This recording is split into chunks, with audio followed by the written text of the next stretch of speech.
Village of the Damned. Village of the Damned. What if there was a Village of the Damned? What if? Are you struggling with the quotes here, Griff? Yeah. It's got a good tagline. It does, but I mean, is it? It's short. Yeah. You got this. You got this. I don't know if you got this. You might not. I don't know. Give me 1 second. Beware the stare that will paralyze the will of the world. That was the tagline for the original. Yeah, I'm just gonna fucking say the thing. Just do it. Yeah. Beware the podcast. I don't know. They fucking. There's no hot lines in this one, right? The quotes are so goddamn bad. It's just a lot of people having sort of reasonable conversations. I mean, maybe something creepy the kids say. The janitor, what does he say? That's a great little moment. I'll tell you what he says. Yeah, it doesn't fit into the fucking format. My very precise format. What's his line here? Well, ain't you gonna do something? You're just gonna cry like all the other little pissants. Do something, goddammit. I know your game. He had some energy. I know what you're up to. Ever since you got here, I've been watching people leave this town. Wow. Watching things die. Maybe I do that. Okay, ready? I mean, all this stays in, but I'm just gonna do this. Okay. Sure. Blank check with Griffin and David. Blank check with Griffin and David. Don't know what to say or to expect. All you need to know is that the name of the show is Blank Check. I know your game. I know what you're up to. Ever since you got here, I've been podcasting. Podcasting people leave this town. Podcasting things die. You ain't right. None of you. One of these days, someone's gonna podcast something about it. Okay, so yeah, that was good. You kind of peppered in some words there. I peppered in some words. I don't know. I love that guy's energy. No, that was that guy. Yeah, you know. Because this whole movie, I was just like, why isn't everyone just screaming all the time? Everyone's just kind of like, well, what are you going to do? You know how on like Last of the Mohicans, they hired Wes Studi to be an actor? And like New World, I know, did this too. You like hire Wes Studi to be an actor, but you also hire him to be like a consultant and a coach. And you're like, he's going to work with everyone and make sure they get the details right. Sure. They should have had the janitor work that way as like an energy consultant. Right. Just come on. Look at this guy. Kirsty, go bigger. I don't think Kirsty can go bigger. Put some fucking life into this, Kirsty. You think Kirsty can go bigger? Kirsty chain smokes throughout the entire movie. You know what? You're if right. she went bigger, she'd be holding like a gigantic cigar the size of a baby's forearm. You're right. Kirsty's maybe the only other actor in this movie who's giving it the right amount of energy. She just has bad judgment. Wait, but that would be fun if she had a cigar the size of a baby's arm. She should. And if like she lit a it cigar and it exploded in her face at one point. Do you guys know this? The fucking Jungle Cruise thing with Giamatti. David hates when I bring up the movie Jungle Cruise. You but keep bringing up this movie that no one remembers. It doesn't exist. All right, what about Giamatti? $120 million domestic, something like that. One of our only hits. So they like Giamatti's the fucking best part of that movie. I don't know if you saw that movie, Amy. Of course I saw that movie. You mean the movie where 2/3 of the way through The Rock looks at the camera and says, "By the way, I'm immortal"? Absolutely. I saw that Spoilers. movie. Correct. Yeah. Correct. Spoilers. Giamatti's the best part of that movie, and you don't understand why he isn't the main antagonist and why he doesn't have more to do when considering what he's fucking giving them and how much fun that character is. And it turns out The Rock went to Giamatti because I guess they've done 2 movies together. They did San Andreas. He's in San Andreas, right? Right. Yes. Oh, San Andreas is a worse movie. Yes. Wow, I think that's true. Yes. It's yes. boring. It's very boring. But they were like, we have this role. We need like someone to be like The Rock impersonates him and he owns the boat. And it's just like, we don't have anything here. Can you come in? You have carte blanche. You could do anything you want. We like haven't really written a character. You could do anything you want. So Giamatti's like, let me think it over. And his negotiation was he went back to Disney and he was like, I want a monkey that sits on my shoulder and lights my cigars. What you're saying is our movie of the day, if it had a monkey that was lighting Kirstie Alley's Yes. baby forearm shaped cigars, Right. 5 stars is what Griffin is saying. Yeah, because that was Paul Giamatti's initial instinct for the character, and that shows you what a canny actor he is. He understood exactly what that movie needed. Of course, Disney said no cigars allowed. Monkeys are difficult to work with. We'll give you a fucking cockatoo, and that was the settlement. We'll give you a fucking cockatoo. I mean, I want to get married and divorced just so my husband can say, we'll give you a fucking cockatoo. I'll give you a fucking cockatoo. Did you know that Jesse Plemons' character is actually based on a real person, on the Kaiser's actual son? Yep. How mean is that true? Yep. Yeah. There's a real, he has a whole Wikipedia page, the real guy that Jesse Plemons is playing. And they were just like, fuck him. He'll just be in our movie. They're just like, fuck it. Yeah, you were a real guy. You lived and died. Your ancestors are probably still here. Whatever. You're a mean old Nazi, and we're gonna make like pre-Nazi undead snakes. He's Okay, just a pre-Nazi. mean old member of the German Empire. Pre-Nazi. What a weird movie, but also not weird enough. Jungle It's in Cruise. such a weird balance of kind of the exact wrong amount of weirdness. Should be silly, is sometimes silly, but not serious. Not silly enough. This is the problem with all Disney movies now, though. They all have to be important for some reason. You know. Well, they've all got to teach you about like life lessons in feminism. Right, Well, exactly. she It all wears has to be about pants. STEM or whatever. She wears pants. Back in the day, you know, a master of horror could just be like, look, I'll do your remake, but can we just shoot it in like my house? Yeah. You know, and it's okay. No one has to like really bring any energy. It's fine. We'll get it done quickly. Wait, I see what you're doing, Sims. What you're doing is you're trying to put like a magic Jungle Cruise lasso around Griffin and make him talk about today's film. Correct. Yeah, I Correct. am. But I mean, I more just want us to stop talking about Jungle Cruise. I think that movie is like infected Griffin's brain or something. It There's has. something wrong. Yeah. David is acting like Proxima, the giant jungle cat, creating a distraction, There's refocusing no our way. attention to the movie at hand. That's a There's no character way in I Jungle remember that. Cruise. Proxima, the giant jungle cat, of course. Yeah, okay. Because The Rock's character, Frank, Frank, what a guy. You say that with a lot of conviction. right, he keeps on getting cats. He has giant jungle cats, and he is immortal, and he lives for thousands of years, and he keeps on getting new cats when the last cat dies, and names them all Proxima. That's real. That is real. I get it. It's like Proxima, then the next one. Okay. All right. What do you think Well, he does with all the bodies?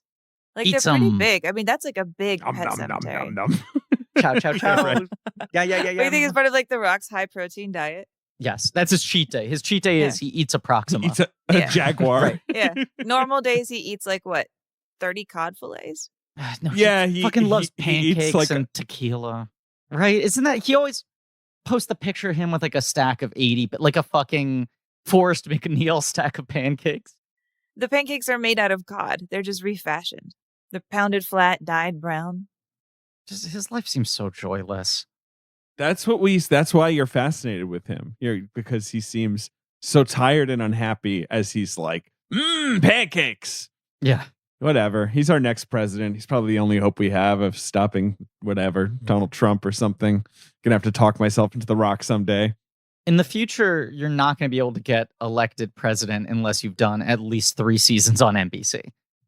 Right. And Trump broke that, and The Rock was like, I got to get on fucking NBC. I got to do a show that's explicitly about me running for president.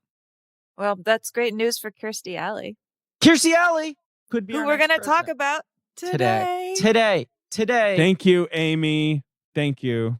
I'm just here being your woman in pants, getting shit done. Swinging it back around. Because Veronica's Closet, that was on NBC too. That's out of Sure. Village of the Damned. She jumps from the village to the closet. Interesting. Is this sort of the end of her movie? Her movie career? Well, run? I mean, For you Rich or have- Poor, It Well, Takes she's Two. got Drop Dead Gorgeous. Oh, sure. That's but it's which definitely she's after fun. the height. Yeah. And that's sort of an ensemble. She came out, she did Look Who's Talking, and that was basically, true. I think, it. Really, that kind of like rubber stamped her whole movie career. Well, and she did went the back to trilogy. TV. She got a trilogy. She pulled down a quick She trilogy. did the trilogy, and then God, I forgot she did an Olsen twins movie. That's what I was saying. It Takes Two. What year is It Takes Two? Is that before? Or That after is this? 1995. It's the same year as this. Okay. I just remember in For Richer or Poorer, there's a scene in the middle of the movie where Kirstie Alley's like, "This is just Witness. We're just doing Witness." And Yeah. Tim Allen's like, "Yeah, I know." Like they were like, you know what? We'll just acknowledge it. We'll just have someone say that out loud. Tim Allen's like, yeah, that was the pitch. You don't remember? You were there at the meeting. I mean, listen, I have a feeling that today we're going to do some ragging on Kirstie Alley, which I do Absolutely. believe she deserves. But I think we should say that the movie we're about to talk about, in which she is more or less atrocious, does take place between her second and third Emmy. She is an Emmy award-winning actress. She has more Emmys than any of us do, even if we all won an Emmy each. That's correct. That's correct. Unfortunately, She has 2 Emmys. 2 Emmys. Wow, good for her. Both for Cheers, I'm assuming. No. No, one's for No. something called David's Mother. What's The hell David's is Mother? this? Is that TV movie? Oh, it's a single mother raising an autistic boy drama. Sounds profound. Sam Waterston, Stockard Channing. It was a TV movie, right? This is not a TV series. movie. This Okay. is Best Actress in a Limited Series or Special. And then she got a nomination for The Last Dawn. That's one of those sort of, that was the, what's it called? Danny Aiello As Gotti? mobster drama. No. Oh, it was Armando fictionalized. Sante. It's just Okay. another like mobster thing. And then she got an Emmy nomination for Veronica's Closet. That was it. Wow. Yeah. That was her last So Emmy nom. what is that? That's like, how many nominations is that total? That's a She fair- got, well, you got those 3 plus 5 for Cheers, so 8 total. Wow. She got How- 5 consecutive nominations for That's Cheers. amazing. Every year, pretty much. Yeah. Wow. How many Emmy nominations do you have, David? Oh boy. Let me just plug my name into IMDb here. I am the top result. Not seeing any Emmy noms for old Davey yet. Haven't gotten any noms. No, that's so 0. She's 8-0 on me. Yeah, that's embarrassing, David, because meanwhile, I'll type my name into IMDb and it auto-completed negative nominations. She also, I'm not seeing any Golden Raspberry nominations. So That's she's almost a little avoided the surprising. Raz. Yeah. Right. She never Good for got her. a stinker. I think this movie got razzed. Did it not? Wait. It's saying here I have an Emmy. I had no idea. Oh, congrats. What for? Producer Ben, what was your Emmy for? Oh, I'm seeing here it was for the new season of Gossip Girl. Oh. Of course. You're You're so on good it? on that. Apparently. What was I going to say? This movie, Griff, was nominated for a Razzie for Worst Remake or Sequel. Okay. It lost to The Scarlet Letter, which I think Oh, that's sure. a little stupid because I'm sure that had been made before, but that wasn't really a remake. No, but that movie was like so hated. That's the thing. They were just so excited to jab it. Well, that's the thing about the Razzies. The Razzies are a group of real jerks. The Razzies are like the mean kids from theater camp who like invented a way to have power. Very true. Bad taste. I'll go. I will rag on the Razzies forever. I mean, wait. I feel like I've even ragged on the Razzies around you, Griffin. Let's do it probably. again. Like, Probably. Yeah, let's fucking razz the Razzies. let's do it. I went to the Razzies. Did you know that you can go to the Razzies? I That, knew like, they had a whole dinner. Razzie ceremony. Right. Yeah, I went to a Razzie ceremony. I went like right Really? after. Yeah, I went right after I went to the Indie Spirits. So it was like my day of like highbrow, lowbrow. Right, because they usually do it the day before the Oscars, right? Yeah. Yeah. So the Razzies, it's really like 9 nerds who like get up and do skits in between each award. And it's just the same 9 nerds. It's like a really bad version of like SCTV or something where they're like, and now we do a lampoon. But their lampoons are all much worse than everything they're already making fun of.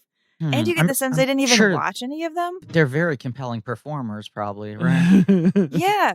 It's just weird. It really feels like people who got pitchforks for the first time and they're so excited. Yeah. What year Do you remember? Yeah, which Razzies you attended? What year?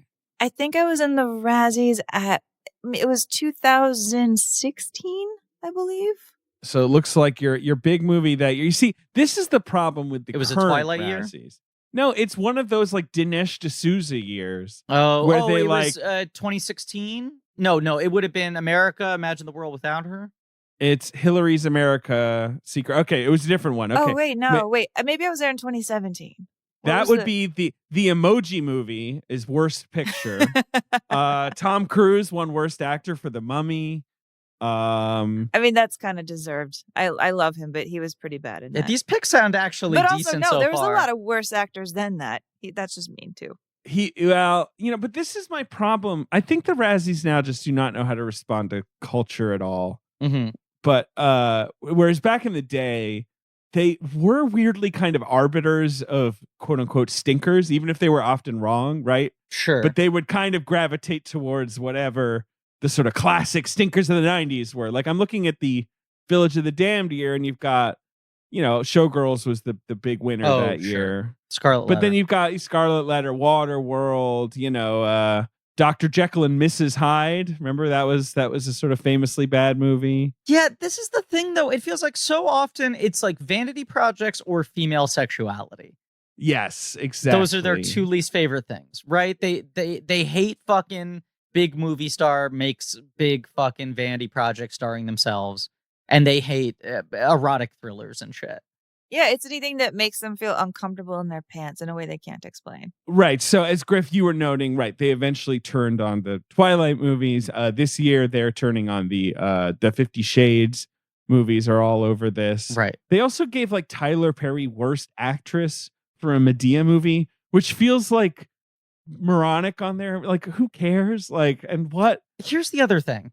He's good in those movies. Like, yeah, his he's doing what he's doing. As Medea is good, right? He's like committed. He is committed. He has played that character longer than almost anybody has played any character. Longer than Daniel Craig was Bond. Absolutely.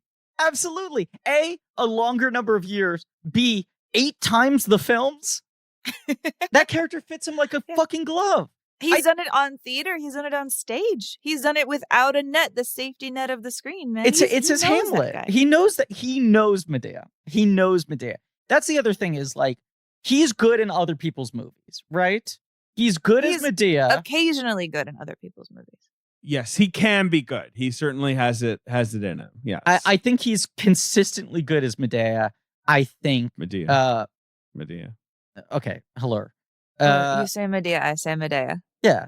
Which one is the classy way? Which one is the Greek one? Is it Medea? Well, it's like Medea? it's supposed to be like Mother Dear, right? It's like Medea. Yeah. I don't know. It's like the Medea. Milady? It's like Milady. Medea. Yeah. Medea.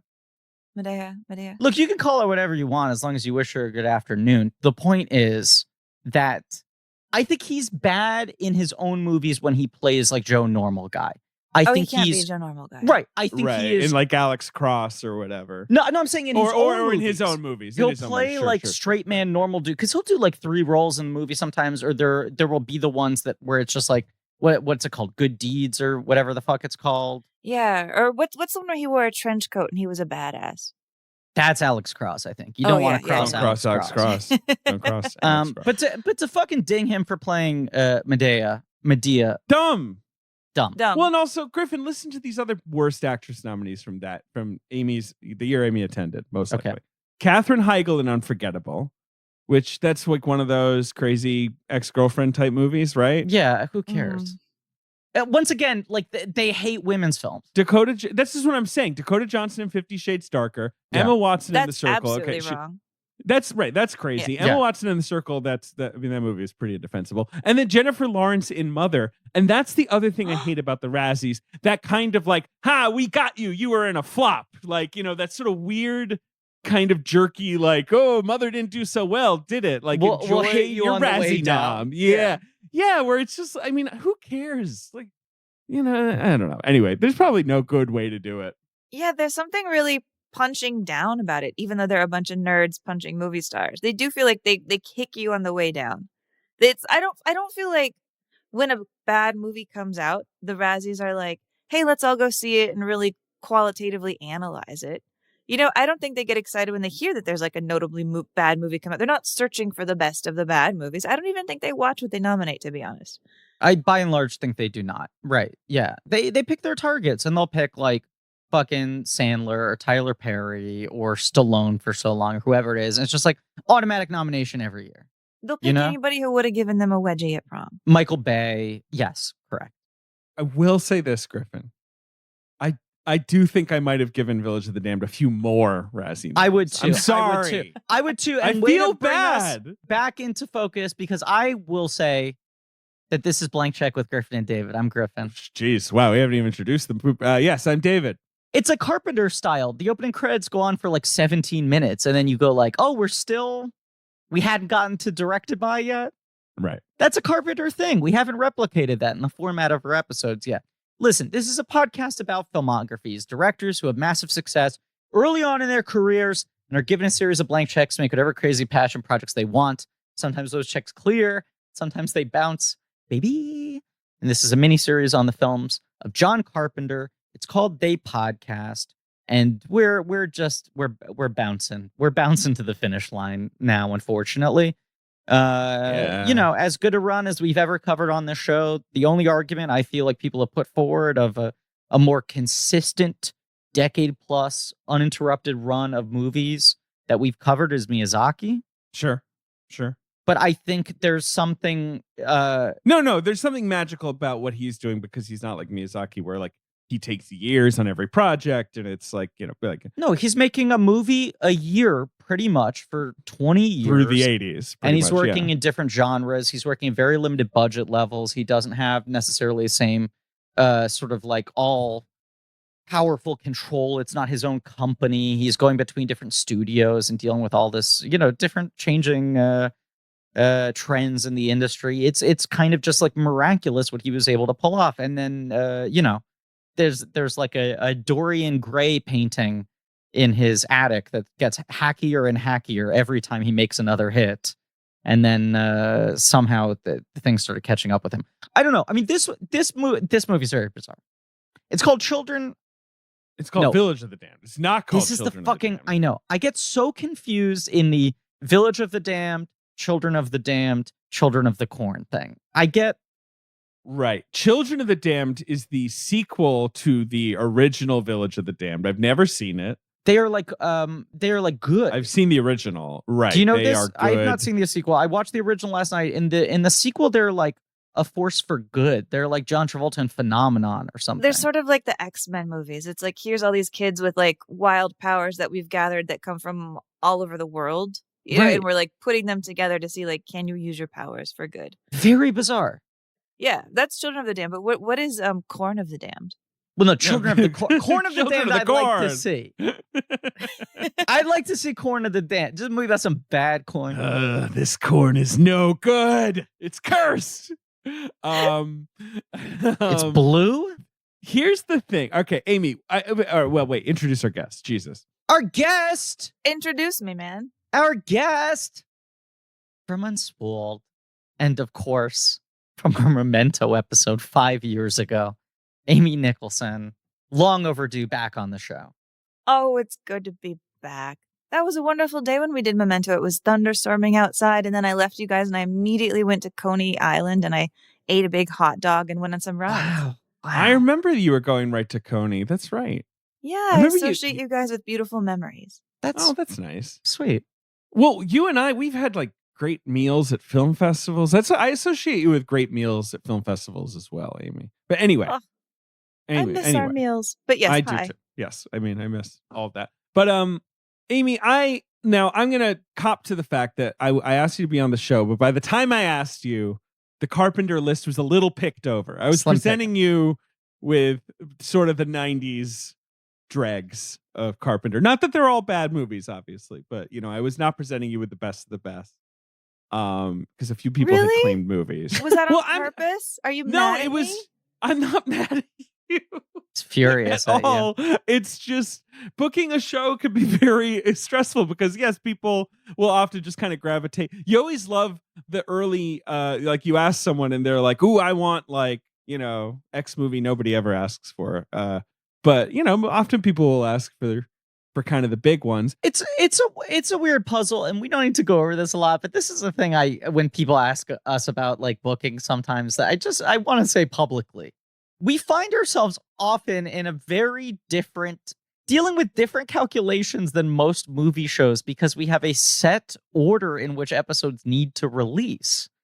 You know, like if we pick a director like Carpenter, it's like, well, that's like 4.5 months in order, you know? So we're like picking like, who do we want? Is there a good match for them? Sometimes it's reverse engineered of like, this person's overdue. Let's find a place for Amy. Sometimes it's, we know this person likes this movie. Can we get them? And then sometimes you look and you're like, oh, these 5 episodes in a row are like this. Should we have this instead? Right.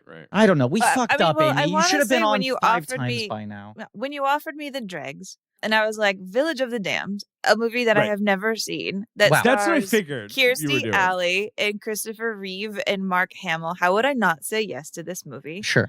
And then I mentioned it to my boyfriend that we were going to do Village of the Damned, and he was like, "That's amazing. You look like one of the children of the Village of the Damned." Wow. And in fact, why don't we be them for Halloween next year? Yeah, he's like, "You should do this. You're blonde and terrifying. Go ahead." Sure, I mean, I assume he said this with love. Yes. They have white hair. You do not have white hair. No. I'm only half damned. Yeah. I mean, I will say though that hair has definitely dyed. I mean, if I had a superpower, it's I can tell who dyes their blonde hair. Yeah. I think when you're a natural blonde, you kind of learn these codes. So these guys are definitely bleached. I think the detail I read is that all the children were bleached and then they were sprayed on top of the bleach. So they're not wigs. It's just their hair. I guess, right. Correct. The boys, I think the children were actually. I mean, they look like wigs. Why couldn't they just put wigs on them? That's damaging to do that to your follicles. Damn. The Village of the damaging hair follicles. So that's why you picked it, Amy. That's what I was asking. Like, why did you pick it? But that makes sense. Yeah, so you're just I thought I'd watch a film about my ancestors. Sure. Right. You're damned on your father's side, right? Damned on my father's and my mother's. Yeah. Alas. Yeah. No, there are just so many bizarre things about this movie. I don't know if this is a controversial take, David. This is the Carpenter I've liked the least we've covered so far. I don't think that's that controversial. I would agree with that because as much as I don't like Memoirs of an Invisible Man, it's a little more interesting. I find it bad more in an interesting way. I have seen the original multiple times, not like 2 times. Okay. And I was sort of taken. I was like, this is going to be different, right? And I was taken back where I was like, no, this is just like a very flat, pretty straightforward remake. Like, there's some changes, but yes, there's one big change, right? So I had not seen the original until last night. I watched it last night. I watched this movie this morning. The biggest change and what sounds like the biggest impetus for Carpenter making this movie and for also the studios making it, like Invasion of the Body Snatchers gets remade, Philip Kaufman, late 70s. That movie is a hit and is respected, right? And I think that sort of kickstarts this trend of like, can we take the, take the old one, do it up again. The Blob, right, Griff? Right. They remade the Blob around now. Right, modern Reagan era post, There was that Abel Ferrara Body Snatchers, which I've never seen. Right. And then I guess... But like the 70s Body Snatchers is better than the original. So there's a way of making it better. And I believe that y'all covered a little movie called The Thing. I was about to say The Thing is better than the original, right? Yes, that's the point. I think the breakthrough of Invasion of the Body Snatchers is that it was better.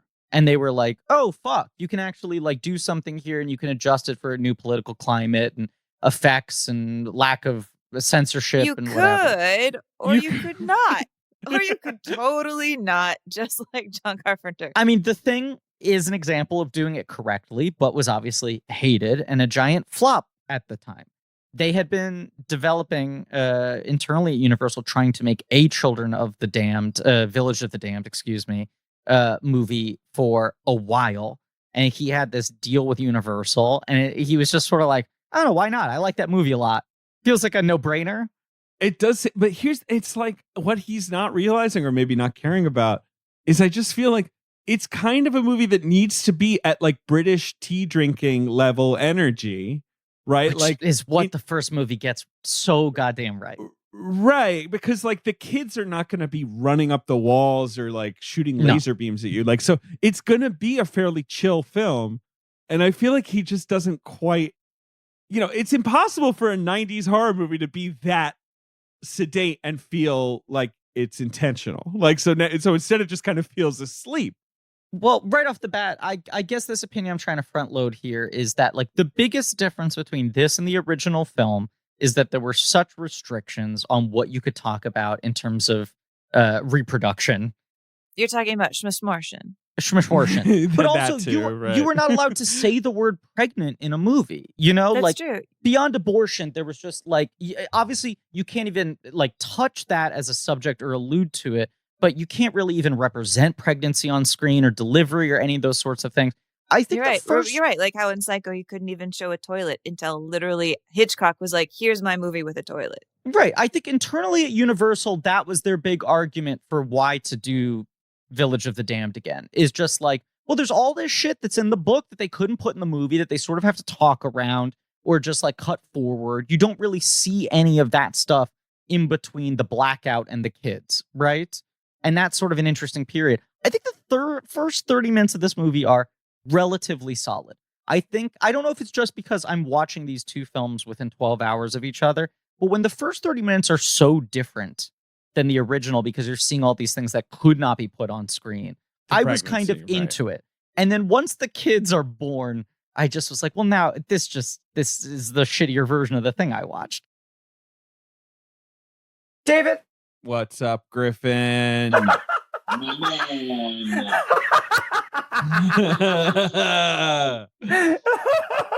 David, just finding new ways to reply to you, really.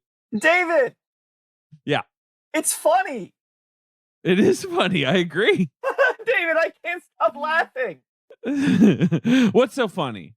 No, not your response. I understand. You're laughing at something else, some sort of fact about society. Yeah. It's just the thing cracking me up right now is that there are all these quote unquote gimmicks that promise a great night's sleep. Don't come in here with a comedy routine, Griffin. I don't care what kind of mattress topper you've got, how heavy your blanket is. That's just lipstick on a pig. These gimmicks, David. We all know it. It's a pox in our modern society, these gimmicks. They're oppressing us. And I have no choice but to laugh. Perhaps it is gallows humor, okay? But if you're sleeping on a terrible mattress, your sleep will be terrible. It's that simple. Exactly. Mattress is all that matters if you want a good night's sleep. That's why I recommend sleeping on a purple mattress, okay? I don't mean to get serious here. I don't mean to pull a Sully, but can we get serious now? We can, and now this is deadly serious. Only purple mattresses have the Gel Flex grid, which is a super stretchy, ultra squishy material that adapts and flexes around pressure points and doesn't retain heat. Oh, okay.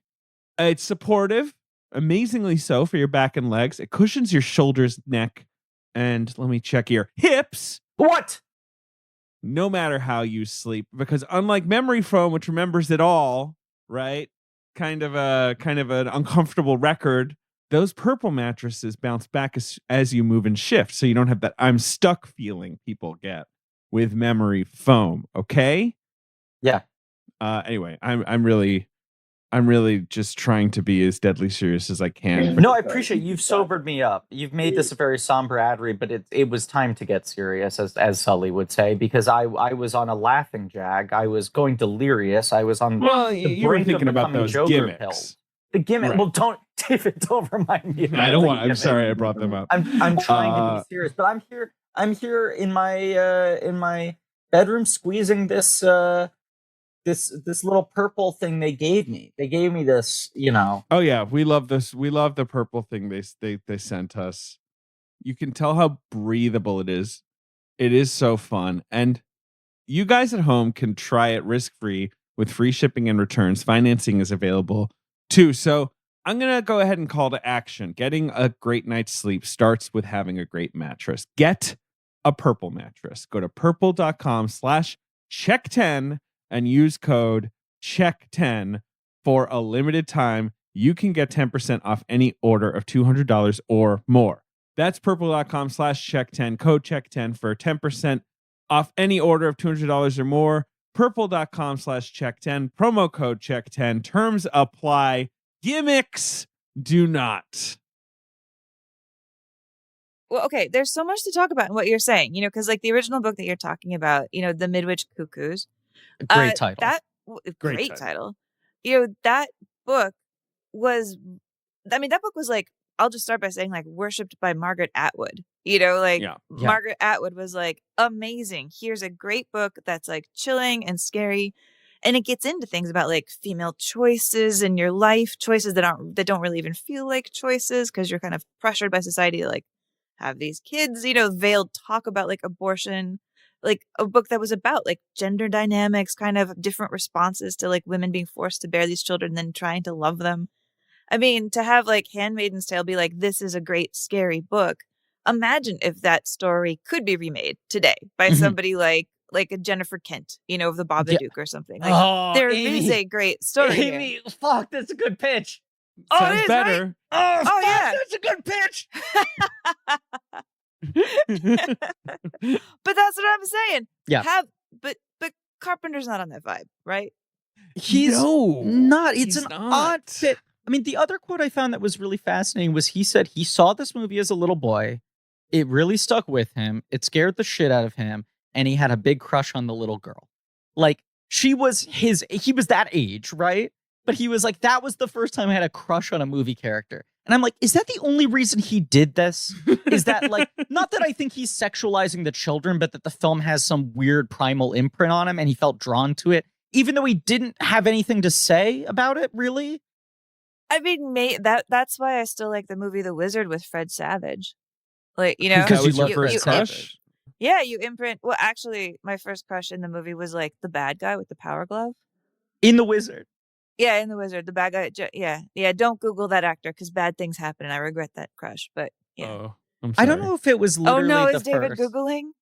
Yeah, I'm David's Googling. absolutely Googling. Are you kidding Oh, me? David was God. Googling before you finished the sentence. Well, luckily it'll take him a while to figure out the guy's name and then come Yeah, I back to have me. no idea who the guy's name is. Oh, thank God. No, Let's carry just on, not carry do on. it then. We're not gonna do it. We're not gonna do it. My memory, I mean, maybe there's one before this, but my memory is my first like serious movie crush was I feel like this is a thing of me being a couple years younger than everyone else on the show means no one else will have any idea what the fuck I'm talking about. There was a Wonderful World of Disney TV movie called My Date with the President's Daughter, in which Will Friedle from Boy Meets World is like a dork who does magic tricks, and he meets a beautiful girl at a mall who he's never seen at high school before, and he asks her out, and she says yes, and then he finds out that's the president's daughter who wants to live a normal life and sneak away from the White House so she can pretend to be a normal teenager for one night. And Dabney Coleman is the president, and the fucking Secret Service. Dabney Coleman was your first crush? Dabney Coleman, Wow. you got there. Hottie. You got there, Amy. He was like wearing those tight suits and that red tie. But there's like, she's like dressed up like a, fucking Chelsea Clinton or whatever. And there's a scene where he takes her. She's like, let's go somewhere more dangerous. And they go to like a pool hall. And then she goes into the bathroom and comes out and she's changed into like a quote unquote sexier dress. And she Cool walks out of the clothes. bathroom and there's like a slow motion hair flip. And I just have this very distinct memory as like an 8-year-old or whatever going, oh, I am looking at the most beautiful woman in the world. Like, it wasn't even like I have a crush on this person. I was like, she is inarguably. It looks like The her name most is beautiful- Elizabeth Harnois. Is She's that how on you one say of the it? procedural shows now. Yes, Elizabeth Harnois. She was like my first She's major on crush. that I remember. CSI. She did a CSI stint. Look, I don't know who my first major crush is. I probably said it on this podcast. I just don't have any memories anymore. Lydia, the fucking Lydia. Yeah, Probably. Lydia Dietz, but like I was a kid. That was more of a. I guess that counts. Sure. I mean, that's what Carpenter's saying about the little Right. damn girl. Well, but here's the weird thing about him having a crush on one of the little damned girls, which is like they all look alike and they've all Yeah. got the same hair. So how did he single one out over I the don't know. other? It's very bizarre. I want to find this quote from him. Do you think he really kind of liked all of them at once, but he didn't want to sound creepy? Yeah, he was like dipping his toe into Polly Waters. He was like, someday I'm going to grow up and I'm going to be like Richard Plant. Is it Richard Plant who did Addicted to Love and all those videos with all the identical Yeah. girls? Or Yeah.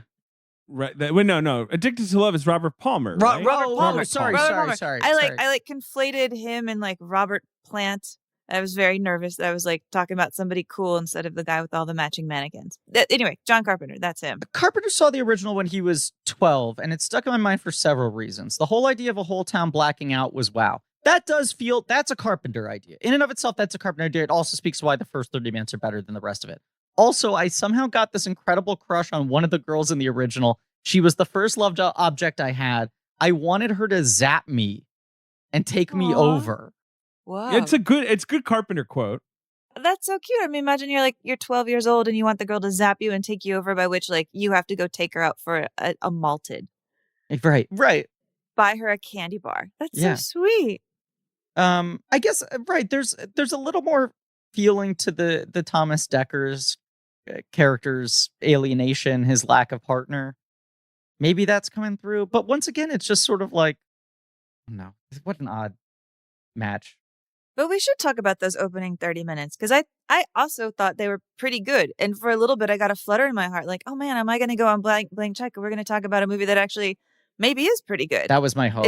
I want to hold on to those 30 minutes, The fun of like, hey guys, this movie no one ever talks about, John Carpenter. It's not actually that bad, right? Like the sort of, I found a diamond in the rough here thing. Right. I agree with you. The first 30 minutes are way more. Basically, this movie kind of has me until this is the moment it completely until lost you see the me. kids, I think. But here's the moment where I truly was like, wait, what? Like, is when Kirstie Alley's just like, yeah, they're not having any abortions. And it's like, why? And she's like, I don't know.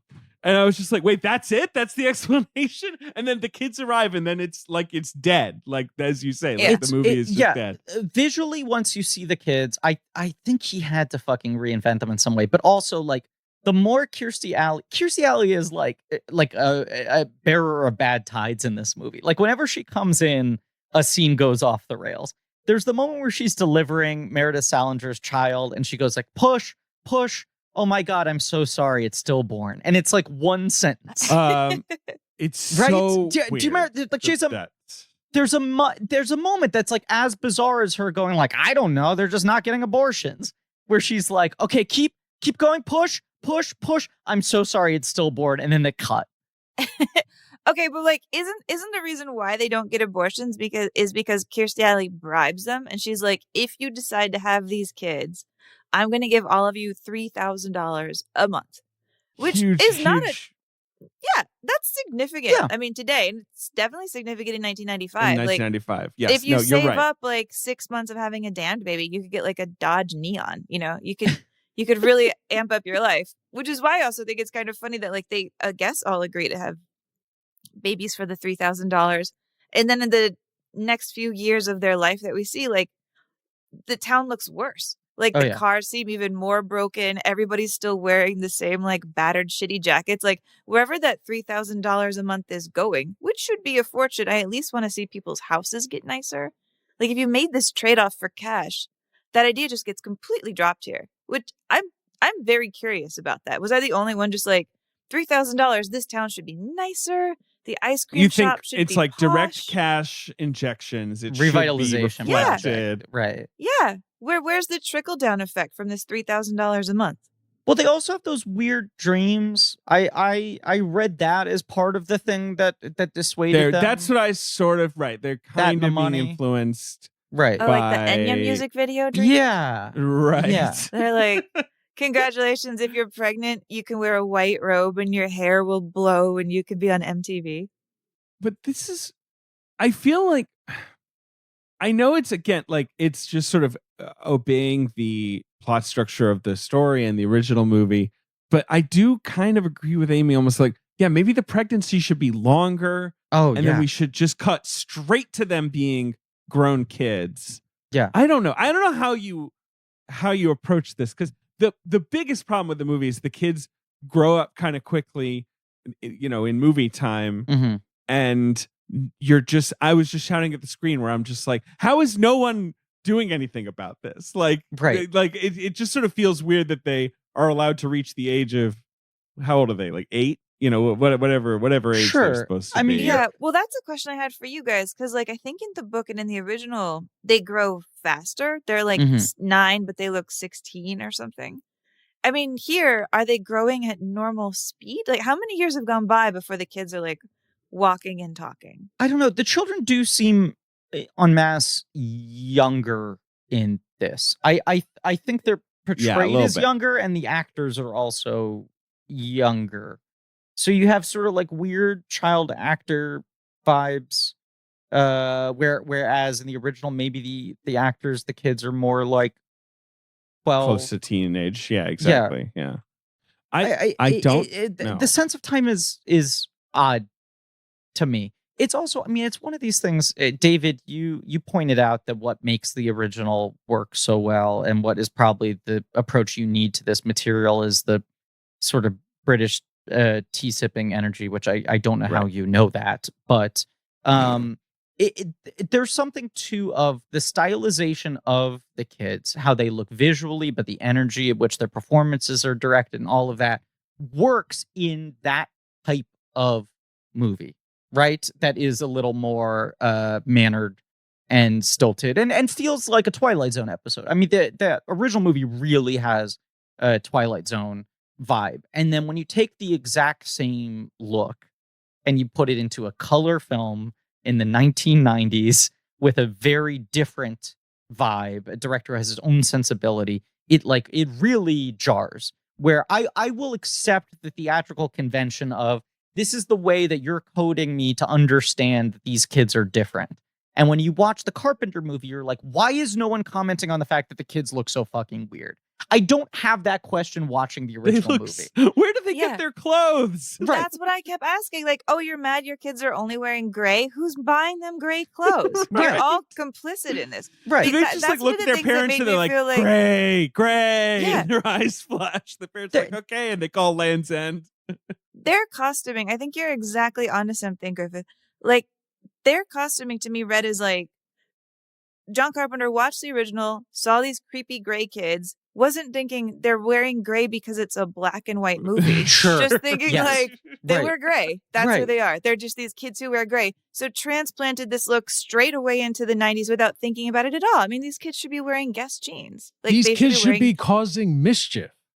That's what I kept thinking. Well, sure. They should be like causing deadly mischief. They shouldn't be so stiff. Ben wants this movie to be like Problem Child. Like what Aliens was to Alien, this should be Dennis the Menaces. And it's just all of them are menaces. But Amy, to that point though too, it's just like, I don't watch the original movie and think, well, their hair is silver. I think this is a black and white movie. And what they are trying to code us into understanding is like, they are fair children, right? They have these weird yellow, white eyes and this very fair hair. And then when you watch them in color and they're all wearing gray and their hair is all like platinum, like silver, nitrate color, it feels like an odd affectation that is not acknowledged enough in the universe around them, even more so than their weird powers, right? Because their presentation is so odd.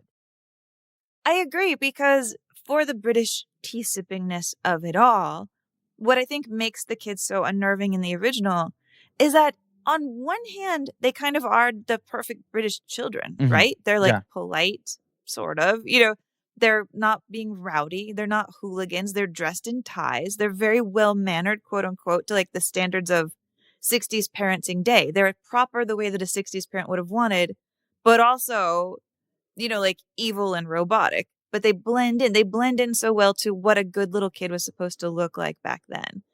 And that makes them unnerving. And now they're just like, I don't know, they're like little maitre d's wandering around, and they don't fit in at all to the 90s. They just, it'd be funny if they were leading people to their tables at all times. Right this way. Right this way. You will accept a table away from the window. But like, I'll say this, Griffin. I don't know if you feel this way. I was terrified of the video box for this movie when I was a kid. I would look at it every single time I went to the rental store. I knew that it was there. I knew I was never going to rent it because it was a grown-up movie, but I would just take it off the shelf and look at the little blonde children with their glowing eyes. And I would be like, this must be the scariest movie ever made. That, like, when I was like 8 years old or whatever. This poster is plagued with the same thing we talked about in the Mouth of Madness episode. It's not not a great where poster. It's just like horrible early Photoshop, like just like, what if we weird just fucking warping. stretch? Right. Yeah. Weird warping. Look, it must have scared me. It must have scared me the bejesus out of me. I was such a, I mean, you said, I wonder if you agree with this because I have talked a lot about being scared by video boxes as a kid.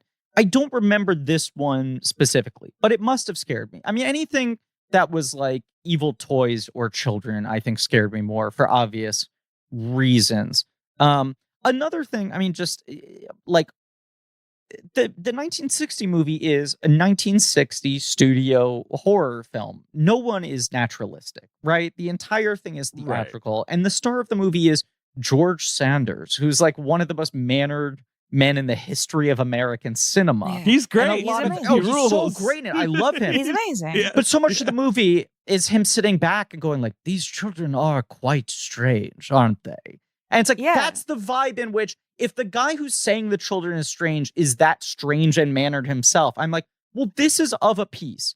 Christopher Reeve is going like pretty fucking minimalist in this movie. Like he's really doing very, very little in a way that doesn't help. Like you maybe need someone you maybe need the normal people in this movie to be more over the top if you're going to pull this off, or the kids are more subtle. Because I mean, I think both. Why not both?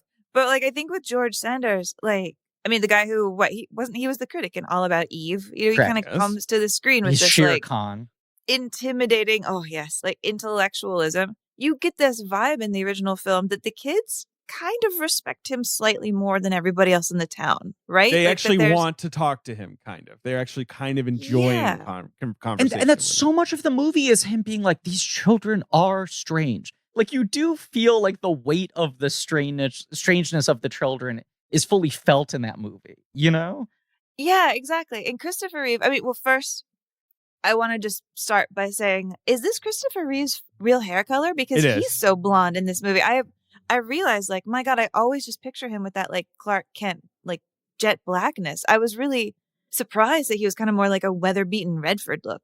We should also call out, this is his last movie before the accident. It's his last movie ever. This is the last one. The accident happens like a month after this movie is released.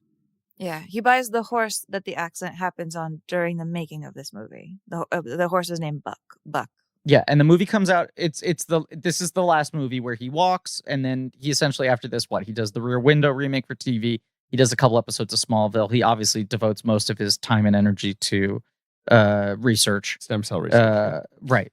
I'm sorry. He has two other movies that come out after this that were shot before. He has Above Suspicion, and he has Black Fox. No, what's it called? A Step Toward Tomorrow.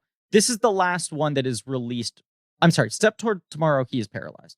So there's one movie released after this, shot before. This is the last movie. Those are TV movies, though. No, this is his last like film. This is it. I mean, this is the movie that's still probably clinging barely on into theaters when he's on the cover of People magazine with his accident. Correct. Right. I remember his accident being so like I was little. I'm 9 when this movie comes out. But my parents just trying to impress upon me like how shocking the whole thing was. And then remember he was at the Oscars, Griffin, and everyone like, you know, gave him a standing ovation and all that. You know, I remember that. I remember finding it so thoroughly upsetting as a child. Like it was. Yeah, but it was. I mean, obviously everyone talked about it, but it was just like the irony of the thing was so sort of like tragic, where it was like Superman can't walk. Like everyone was just sort of like, I know what a tragedy. And he was known to be such a good guy, and he was this fucking like sort of I don't know this avatar of like American integrity. Here's my thing on Reeve. I feel like when I was a kid, the like reputation of Reeve that I knew was kind of like, well, he was Superman and he never really like overcame being Superman. Like as a, you know, he struggled as a movie star, like you know.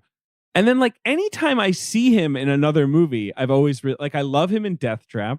Yeah, he's kind of a lot of fun in Noises Off. Yeah, which is thinking, you know, kind of a bad movie, but like, you know, he's pretty good.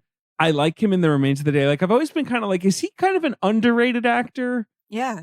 Like, you know, like in general, then obviously also the Superman performance. I feel like people have only grown in appreciation for that. Like as sort of comic book acting has become such a huge quadrant of Hollywood where they're kind of like that performance is amazing versus at the time, I think people were like, well, he's this handsome guy. They just sort of found him on the street. He looks like Superman. He's not acting. He's just kind of, and then you watch the Clark Kent performance is so good, right? Yeah, it's great. And by all accounts, I mean, that was not who he was. I think he was closer to Clark Kent than he was to Superman in a lot of ways. But he is the one actor in live action who I think has convincingly sold that you would not believe that Superman and Clark Kent are the same person. You know, he does it through a certain degree of theatricality, but you buy it. Like you buy into the flight of fancy there. I mean, you're able to buy that Margot Kidder would look at Clark Kent and not think he's devastatingly handsome, which is crazy. You know, that he's a little bit of a goober. Right. And I feel like Christopher Reeve is an actor that we never really got the full expression of for kind of what David is talking. Like, there's a lot of Christopher Reeve movies, I'll be honest, I haven't seen because they sounded like adult and kind of boring when I was little, and I've never gone back to them. But he is a guy who, I mean, not only is he like the total like classic American, like family came over on the Mayflower, went to Ivy League schools, went to Juilliard, like he was a Shakespeare theater guy. He's like, this is a guy who's like fluent in French. You know what I mean? This is a guy who was handpicked by Katharine Hepburn to play her grandson on stage. And then he's offered Superman. And he's like, well, Marlon Brando's in it. And I'm a serious actor, so I can do this. And he really does just become completely consumed by the Superman identity in the public eye. Like me included, me raising my hand and saying like, I'm totally guilty. Yeah. And so I feel like this was a guy who could have been on a channel to be like an Olivier. And then instead he's like winds up in Village of the Damned in his time that's like pre-Nerd Revival, where he's kind of seen as a loser for being in this movie, right? Is that fair to say? Yeah, I mean, he's very fascinating to me. I remember, I mean, whatever it was, 2017, 2018, having this conversation with you, David, a couple times of like the two people I'm really curious to watch how their careers play out now are Chadwick Boseman and Gal Gadot, because they felt like the two people who more so than any other superhero actors potentially were stuck in the Christopher Reeve crosshair, right? Where it was just like, this character has become so iconic and so representational, and they did so much work to sort of transform into this thing that seems sort of otherworldly. Will they ever be able to play anything else and be accepted for that and sort of seen as normal for that? And then it's like Chadwick dies and Gal Gadot feels like, no, at this point, it feels like she's probably never going to overcome being Wonder Woman. She can kind of give you one thing. Right. Right. And that was just a perfect fit, and she couldn't even really pull it off the second time. You know? No, she couldn't. I mean, I think what makes her so good at Wonder Woman, and I say good with like a million air quotes and asterisks, is that Gal Gadot kind of enters that movie really not understanding what it's like to be a human being as Gal. Yes. I don't think Gal Gadot really gets it. She's like, what? I'm just an effortlessly beautiful woman who has babies and stays this thin. And I don't know. I show up and I get these great roles. Like, she doesn't understand what it's like to be a normal mortal at all. And I think that translates in the movies. And it's the best accidental thing about her casting. I think that first movie uses her very well. And I think it's clear that what Boseman did in Black Panther is closer to what Christopher Reeve did, where he really built a thing that hit such a nerve and became so much bigger than him. All of this said, though, my whole thing is like, with all of this said, he's kind of bad in this movie. He is. He seems a little at sea in this movie. I guess is the nicest way to put it. He just seems to not really know what's expected of him.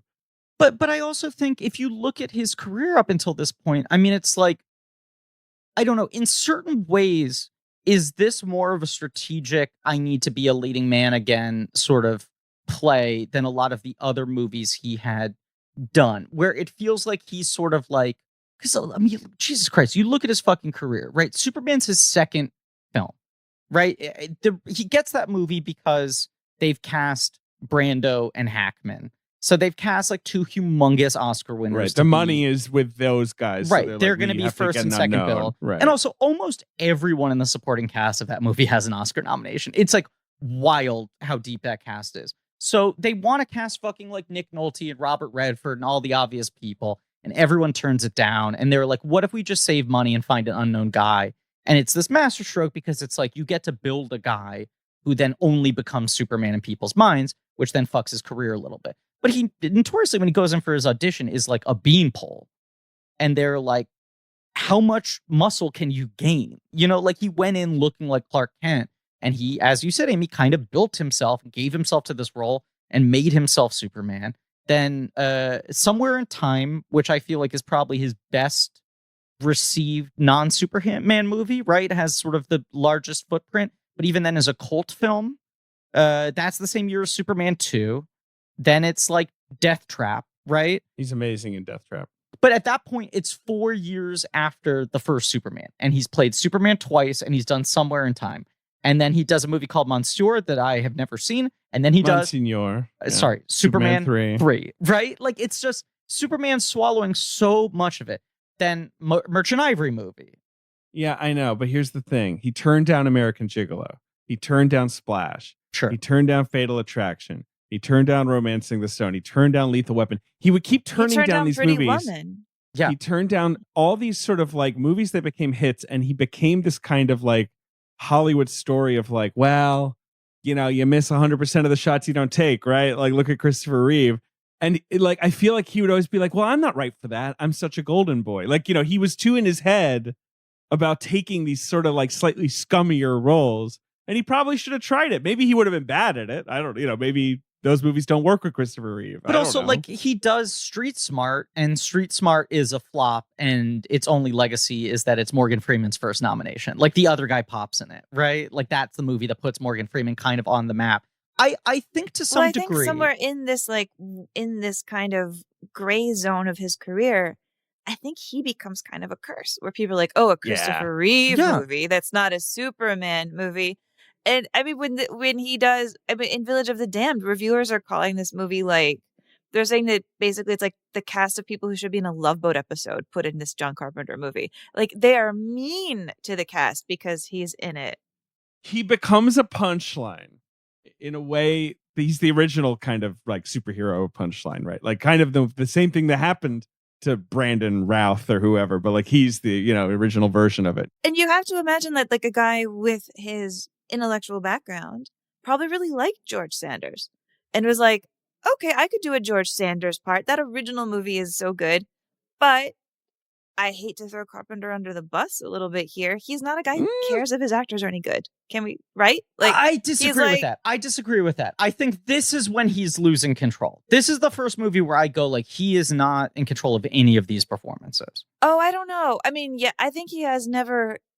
I don't think he's had a strong hand in almost any of his performances. I think he either casts really well and they get it, or he casts okay, but they don't get it and he doesn't correct them. Mm-hmm. I don't think he guides them back onto a track. I don't think he has a track in mind when he's making this movie. I think he kind of hangs his actors out to dry. There are a lot of good performances in Carpenter movies. Then there are a lot of performances you don't think about in Carpenter movies, I would say. Yeah. Sure. You know, where you're just like, oh yeah, that's just like some guy.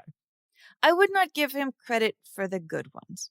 And I mean this with all love and respect. I would. I think he casts well, but then it is funny, Griff, how often we've talked about his use of Kurt Russell, but almost every time he's using Kurt Russell, he's kind of like, but what if I got a movie star? And then he ends up with Kurt Russell and he's like, well, Kurt's good.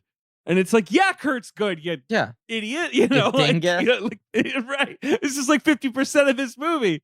Well, don't you think I was just going to say, I'm just looking at like the Christopher Reeve thing here in totality, right? And it does feel like arguably Village of the Damned. Why am I saying it weird? Village of the Damned. Because you're struggling to not say children. I know. Corn of the Damned is arguably... You could see it as him in 1995 going, hate that damn corn. I need to do something commercial, right? Like, I need to do something where I am the guy, whether or not it's a Christopher Reeve vehicle and it's like a commercial picture and it's a normal thing, because he's turned down so many hits. And I think a lot of the films he made were, I think, him trying to stretch himself outside of Superman and not conform to the boxes that Hollywood probably wanted him to fit into. I think probably because he was a serious actor and not someone who was movie star minded, that like it was more interesting for him to take on things that were like odd challenges, you know, or projects that might not get made if he wouldn't sign himself to it, rather than this thing's going to be a hit. Do you want to be the guy in the hit or not? David, Yes. I'm trying to stay serious here. Okay. Yeah. Stay in Sully mode. I'm trying to stay in the Sully pocket. You grounded me after. Oh God! I mean, I almost lost it in that previous ad read. You were laughing.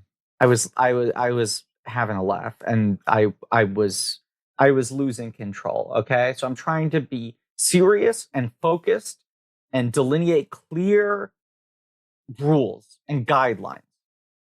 Number one, when it comes to my socks, David, they must be comfortable. I agree with you. I don't like an uncomfortable sock. It's not about dislike anymore. It's a must. It is a moral imperative. I refuse to abide by scratchy socks ever again. I'm sorry for getting too serious here, but it's a problem. I agree with you. I actually insist on wearing the most comfortable socks I've ever worn, which is Bombas. This is a good solution. That's a good path of thinking. Yeah. And wearing some right now, wearing some nice green ones. They're very comfortable. You know, we love them. David, the fact that they're comfortable must be the only reason why you love them, right? Thing. No. What? Because Bombas, when you're a Bombas customer, you're doing good. Because for every Bombas item you buy, they donate an item to those experiencing homelessness. They started by making socks after learning that they're the number one most requested item in homeless shelters. Then they started making underwear. I'm wearing Bombas underwear too right now. FYI. Okay, well, that's a humble brag. That is a humble brag. I agree. And shirts too. Bombas socks, underwear, and t-shirts are super soft. They're made to last. They have a 100% happiness guarantee. So if you're happy with them, that's great. But if not, you get your money back. Yeah, but who is this mythical person? This straw man who is unhappy with Bombas products? This fool. I have no idea, because from fabric, fit to feel, everything Bombas makes is made to feel good on everyone. And thanks to Bombas customers, they've just donated their 50 millionth clothing item, 50 million brand new pairs of socks, underwear, and shirts given to those in need. And we should also mention, of course, they're the most successful Shark Tank product ever. They never include that in their copy provided to us. I don't understand why. They should have a little more pride about it. Damon John, the best deal any shark has ever gotten in the tank. I love that you say that, and I agree with that. There's so much more comfort to have and so much more to give with Bombas. So go get 20% off your first order at bombas.com/check. That is bombas.com/check for 20% off your first order. bombas.com/check. Oh God. You know who he was, and I feel bad even bringing this person's name up because of ... He kind of Army Hammered himself. Kind of.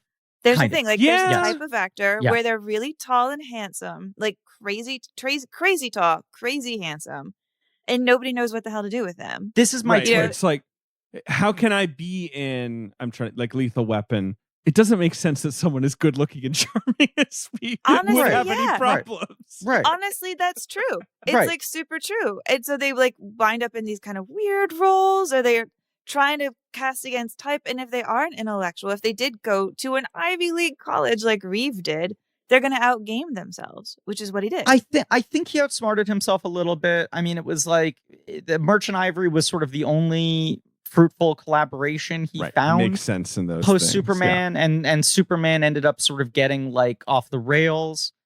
This movie just feels to me like he has this sort of tired, resigned energy of like, my agents are gonna fucking drop me if I'm not in something that like it's that Billy Bob Thornton thing I've quoted where he says like, my agents every 4 years go like, Billy, you need to do a bus stop movie again. You need to do a movie where the posters will be at bus stops. Yeah. You know, like you can do your fucking weird shit, but every 4 years you have to play the heavy in some movie that's gonna like the mass public at least knows that it came out, whether or not it's a hit. But the thing with this is it's like no major actor is going to take this movie because the star of this movie is creepy kids, right? Like that's what you're going to sell the movie on. It's not going to be like you're on the poster with a gun, like pointing it at creepy kids. So he's also just probably reached that point in his career where it's like, yeah, he'll do it.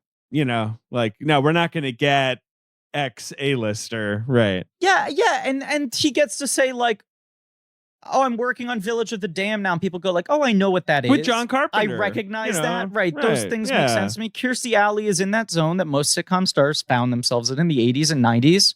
Kirstie's in her Emmy streak, though, so it's not that insulting to be doing a movie with her. And like, I mean, if anything, to bring the evil death stare back to Carpenter, he's reflecting Carpenter's energy. Carpenter's doing this for kind of the same reasons. Carpenter's like, I don't know what I'm doing. I don't really want to make this movie. This is kind of lame. Like, I guess I'll do this. Like, well, sure. I guess that's my other point is even if Kurt was the one who was doing much of the crafting, there was this sense of Carpenter knowing how to use leading men in interesting ways, right? And subverting these sort of like leading men. And there just feels like no craft, construction, thought put into this Christopher Reeve character. This is just sort of like John Normal Guy, Dr. John Normal Guy, who gets increasingly wary as this thing gets bad. I mean, the most interesting thing about his character, about Christopher Reeve's character, is his house, right? Because that first little shot of his house on the cliff, this like ridiculous town, by the way, like Midwich, it's like kind of comically, it's like you assembled it from 9 postcards from Iraq. You're like, here's some cliffs, here's some deer, here's some lakes, here's our Western saloon. And then you go inside Christopher Reeve's house, and it's like covered in dried flowers, right? It's like a witch's house. Yeah. I mean, did anybody else notice that? Because it weirded me out. It's like, here's Christopher Reeve's house. He's walking around, and there it's like covered in dead flowers on the inside. Yes, but like, what is he doing with all that stuff? Makes you go like, who the fuck is this guy? And not in a way where I'm interested trying to figure him out. I'm like, did anyone make any decisions here? Well, I don't think they did, because you put like his performance next to Mark Hamill's performance, next to Kirstie Alley's performance, and there's nobody saying, let's make sure these 3 people are in the same movie. No, I think there's one good adult performance in this movie, and I'm curious if we all agree on it. Is it Mark Hamill?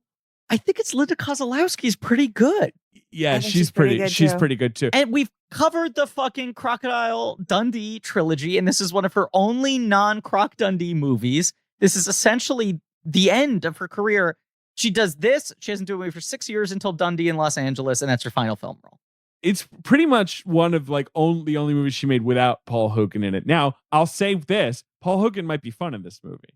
I would have liked to see Paul Hogan. Like Paul Hogan maybe walks into this movie, gives it 10% more juice. But I was gonna say, because Hamill is kind of just doing his 90s Hamill thing. He's hammy. He's not bad. Almost not hammy enough. I mean, it's well, part of the. I think they don't give him the room to do it. I think there's only like 2 Hamill scenes. He shows up, he's freaking about like finger paints, or some people are freaking out about finger paints, and he's just like nervous, and then that's kind of it. He gives like a speech where he's like, I don't know, science doesn't make sense. But what about God? And then he goes crazy. Like, he doesn't. There's not enough Hamill interiority in this movie. I feel like I want to know what's happening with him. No, and I think this is the period of time where he got very cartoony. But if you're gonna hire him, then let him go huge. You know, like he's an odd fit. Every performance in this is in a different movie, and I'm gonna blame Carpenter for that. I think absolutely fair. I don't know if I agree at large with your takes on him as an actor's director, but in this movie, absolutely. David, I'm sorry, what were you gonna say? Well, I rarely say this, but this movie should probably be longer. Like, it almost could benefit from just a little more time spent on developing things. And instead, like we said, it got that first half hour that's sort of compelling. And then once the kids are around, we're just kind of interspersing the kinds of scenes you're talking about. Like Hamill gives a speech and I'm like, what was that? And then the kids march into some room and stare at someone and they're like, ah! And they like, pour acid on themselves or whatever.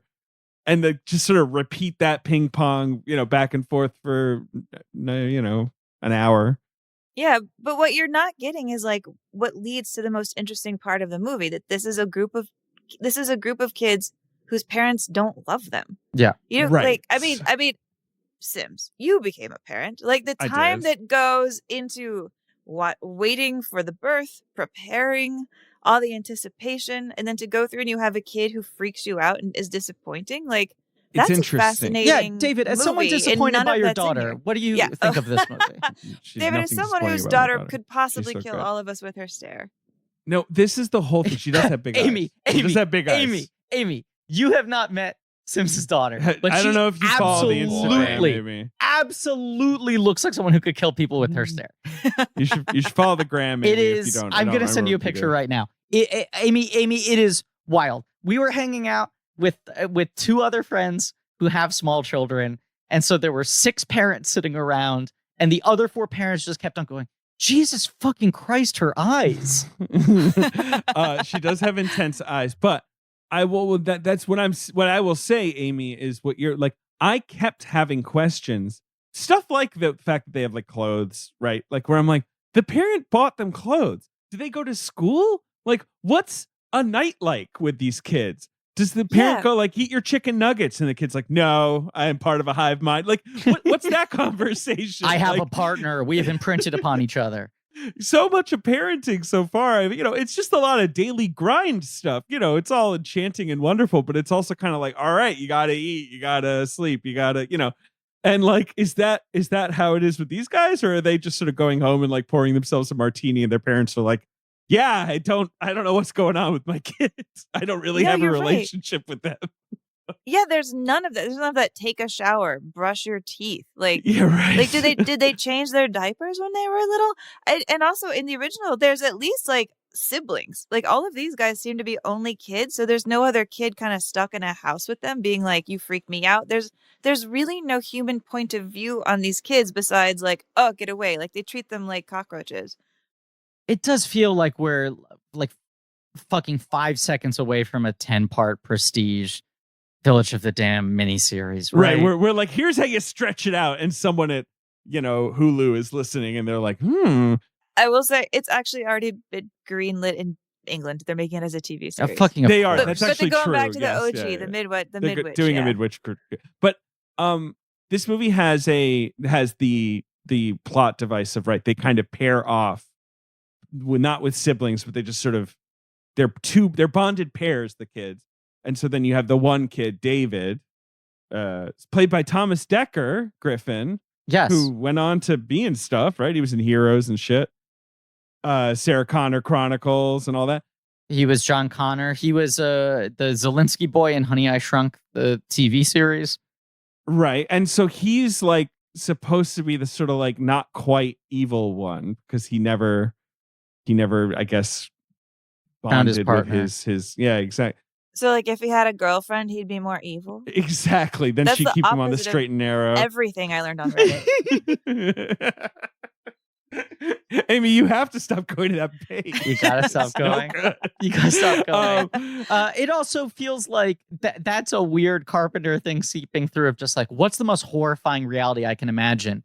Not having a little Children of the Damned girl to date. Right. Yeah, so a fate worse than death. I mean, we haven't acknowledged this. This is the other thing. I mean, we have to acknowledge Carpenter. This is the quote. I knew exactly where to shoot it. I live up there. Like this whole thing is shot near Inverness, California, where he shot The Fog. Yeah. And it's just like, he's just like, it's great because you just point the camera anywhere and there's like a beautiful vista. But he's not saying like, yeah, I'll make Village of the Damned if, you make it at my house, basically. Like that's what he ended up doing. They made like a $22 million movie in his backyard. Like, this testifies to the lack of effort here. Like The Fog, he's looking out at the fog and he's like, I've got an idea. This is just like, yeah, I don't know. What if the Village of the Damned was my village? His Alive Pictures deal fell apart and there was a lawsuit and the settlement was the deal sort of transferred over to Universal. And he was like, this is great. The Universal terms are great. I have bigger budgets, more freedom. They really trust me. Like he seemed very happy with like, I've never had a better time working with a studio. This was perfect. They gave me a lot of room. It was nice to work with a budget over $10 million again. But it also just feels like it feels like some degree of passion is gone now. Yeah. I mean, I'm just speculating here, and I'm not his therapist. But like it feels to me that Carpenter was trying to make a bad movie, as though he was saying, hey Hollywood, give me your money and I will prove that you have no good ideas. Like if you want me to remake this movie to fulfill a contractual obligation, fine. Like I will show you that remakes suck. Like it's kind of like he's putting a $22 million gun to their head and saying, either give me freedom and money, or I'm just going to take your money and give you guys the finger. But he's also a guy who's done good remakes up until this point, even if they didn't play well at the time. And he, in interviews at the time of his movies coming out, would not mince any words. And for this one, he was like, this is great. This is the best relationship I've ever had with a studio. Well, I mean, there's this interview from 2011 where I think it's for The Ward, where the interviewer asks, like, what's a project you didn't like catch on with audiences? And he's like, well, there's The Thing, which bombed, but I think it's one of my best films. And then he says, I'm really not passionate about Village of the Damned. I was getting rid of a contractual assignment, although I will say it has a very good performance from Christopher Reeve, so there's some value in that. Nice to toss Chris a bone, but he does kind of basically just take this movie out back and shoot it. He's like, whatever. That was just kind of filling to. The weirdest thing, Griff, is this movie came out 2 months after Mountain of Madness. That's so fucking weird. Because they held over that movie for so long. He basically had 2 movies back to back this year. I mean, this is the other quote from him. It was fun to do a drama like Village as opposed to In the Mouth of Madness, which has a little edge to it. This is more straight. This is more a baby boomer, middle class kind of movie. There's nothing wrong with that. I just hadn't done one of those in a long time. If you make a movie over 10 million, you got to try to reach out to the broadest audience you can find. If you make it under 10 million, you're able to make it more quirky, more daring, more subversive, if you want to use that word. Like, it's just him sort of saying, like, I'm making one of these. Yeah, he like doesn't seem to care. I mean, okay, I have a quote then. Fine. Here's my Carpenter quote that I found. He said at the time, he's like, that's a pretty easy little movie to make. You don't have to do much to the original. You've just got to bring it up to date, humanize it a little, and make the characters rich.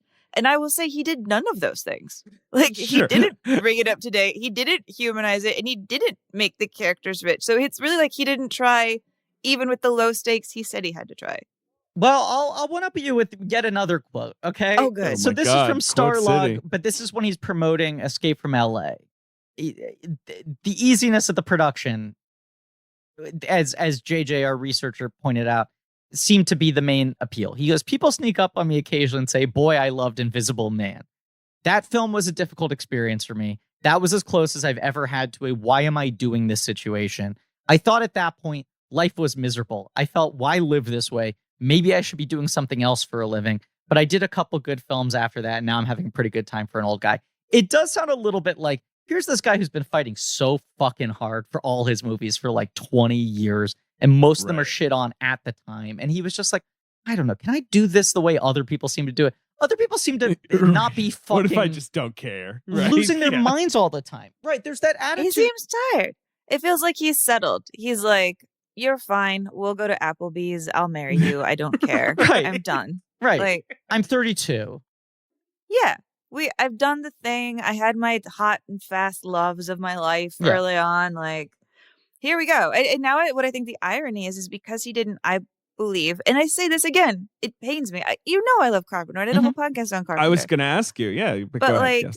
So it pains me to throw him under the bus and like shoot him with my Village of the Damned laser eyes. Mm-hmm. But by not, I believe, fighting harder for his career in whatever form that would have taken, either like fighting harder to make studio movies, like maybe actually trying to humanize this movie a little bit and make the characters rich, whatever version of fighting he didn't bother to do, it set him up to now become the guy whose own movies are just getting these kind of mediocre remakes. Yeah. Like he has become the guy that he was. Now, and he's just like, whatever, I'll do the score. Who cares? Yeah, like his cynicism really breaks my heart because I don't feel like it had to be that way. But I guess he was kind of always like a cynical, weird guy to begin with before he even made a movie. And is it just like it all went to that incredible sort of 10, 15-year run, right? He just pours all the energy in. And I guess Memoirs of an Invisible Man, that would be the one where he's like, I'm fine. You broke me. I'm done. I know I've made a lot of good movies. I can't fight anymore. So yeah, we'll see. I was going to say that's the other factor. You cannot underrate Chevy Chase's capacity to break a man. Right? I mean, just truly, snap him in half. We can talk around this, and there are other factors at play, but like, what's wrong with this movie? I don't know. It's a guy coming off of a Chevy Chase picture.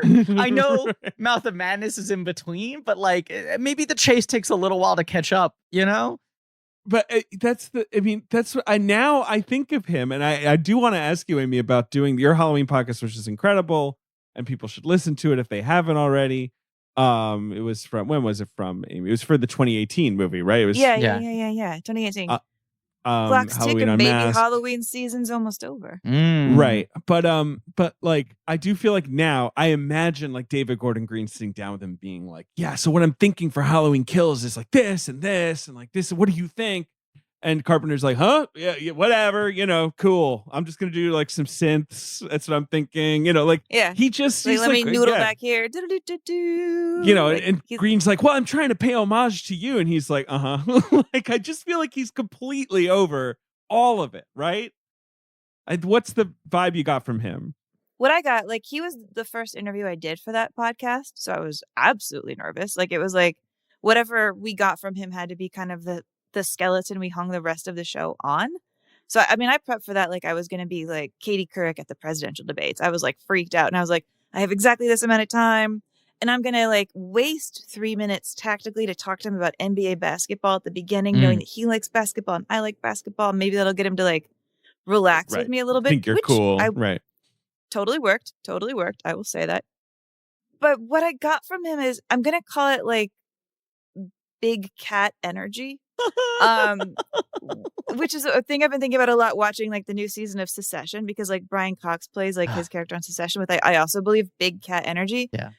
I don't know if you guys are cat people. I'm a Brian like Cox a cat, person. Yeah, so by association. Like sure. If a cat doesn't want to care about something, it just absolutely won't. If you're like, hey cat, look at me, and the cat continues to stare at nothing in the corner, like to me that is very Carpenter. Where like he will be roused only for what he wants to be roused, and if you put a leash on him, he'll play dead. Like he will only do what he wants to do of his own freedom and accord. The sense of being free, I think, is really important to him. Absolutely. And playing dead on the outside, playing apathetic on the outside is like a superpower.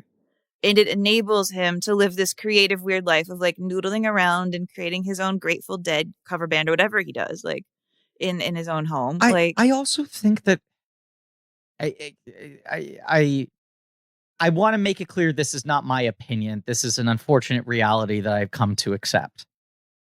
I think caring too much is a liability in the entertainment industry. I think it is a thing that people will almost always interpret as a weakness or a vulnerability that they can manipulate to their own ends. And I do think there is a strategic nature to, as much as I do believe he is a pretty brutally cynical man on some basic level, at least in terms of his worldview or his judgment of other people or whatever. I do think there is that couching of it hurts so much to fucking care, and everyone else is gonna fucking, if they know there's a spot, they're gonna poke that bruise, I think that's very true. He dealt with that pain. He had those wounds, right? And he's just right. I sympathize with he's like, yeah, I just don't want to have the knockdown drag out. I don't want to have my baby get suffocated in the editing room, right? Or what, like whatever it is, whatever I get it. And he also made a bunch of good movies, so he's allowed. Yeah. I mean, especially when you like put your name on the title of your movies still, like John Carpenter's this, for it to not feel like yours, for people to fuck with you and have it get smothered. Like that's painful as anything. And I mean, to me, the biggest mystery of people who work in Hollywood and get these big blank check paydays is why they just keep making movies. Like to me, if I was like an actress or a director and I had, just walk into the sunset, right? Yeah, if I had enough in the bank at a certain point after like my 10th film or something, enough to like drink wine and no, I don't even like wine. Enough to drink whiskey and read books for the rest of my life with like a cat at my ankles. Why would I keep getting plastic surgery and going out there and like and struggling for respect? I don't know why they do it. I mean, this is like David and I talk about this with Bruce Willis all the time. He is but one example, but that's one where you're just like, he does not have Nick Cage style notorious tax troubles or whatever, where you're just like, why are you doing these things you seem to hate, that are only sort of like diminishing your legacy? And there is this lost thing of like, oh, James Cagney just like wouldn't make a movie for 25 years and then was like, okay, I guess I'll do Ragtime, Like Greta Garbo doesn't work the last 40 years of her life, 50. Like there was several eras of movie stars where the majority of them, even the biggest ones, would just at some point be like, eh. Yeah, starting with Mary Pickford, the first movie star. She was like, oh gosh, I'm nearly 40. Bye. Right. I'm going to be at Pick Fair. See y'all later. And maybe you're able to like coax them out of retirement, get them to do one thing a decade or whatever, once every 20 years or whatever. But it's like a lot of them just never did it again. And people feel so unwilling to let go these days that it makes Gene Hackman seem like a curio. And there's a selfishness where you're like, man, it'd be fucking rad to see Gene Hackman show up in a movie tomorrow and have his fastball. But also I'm just like, I don't know, the guy fucking retired and he writes historical novels. It goes to diners, gets accidentally filmed by Guy Fieri. Sounds like a perfect life. I will also say in Carpenter's defense, I've never heard a good thing about The Ward, but the next 3 movies, Escape from LA, Vampires, Ghosts of Mars, all kind of have their defenders and maybe have like a little Escape from LA. Right. You know, like those He's are having movies where, fun. like they disappointed a little on release, but now people are like, right, exactly. Like, oh, those are fun and those are cute, you know, or what, you know.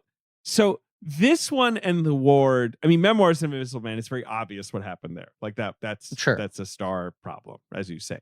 But like this one and The Ward are the only 2 where I feel like the breed is sort of like, was Carpenter just kind of checked out? He just didn't really give a shit. Like, you know, it's sort of surprising considering his filmography and how strong I'll it say is. this too, though. Like, I was always fucking told as an actor, like, you care too much about this shit. You overthink this stuff too much. You need to fucking calm down and just treat this like a job, right? And I would always resent people telling me that was a liability, you know? That was a hindrance for me getting jobs or being able to secure jobs or got in the way of me doing the jobs. And I'm like, fucking caring about this is the whole point. And there are times where I've been like, I don't know, what if I try not caring about this, you know? And, oh my God, you guys, Griffin, what? That's the whole point of the movie. The kids are saying over and over again, empathy is a problem. Why do you have empathy? Why do you have emotions? Caring too much about this is going to destroy you all. Why bother caring? And oh my God, that's exactly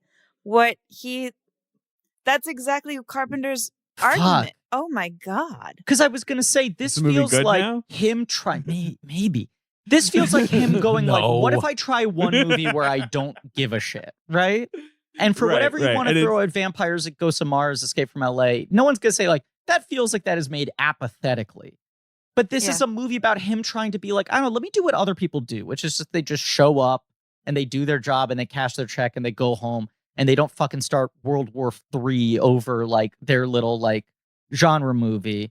And it's evil. It's bad. Not giving a shit's bad. But giving a shit is bad because everything's that's how the movie ends.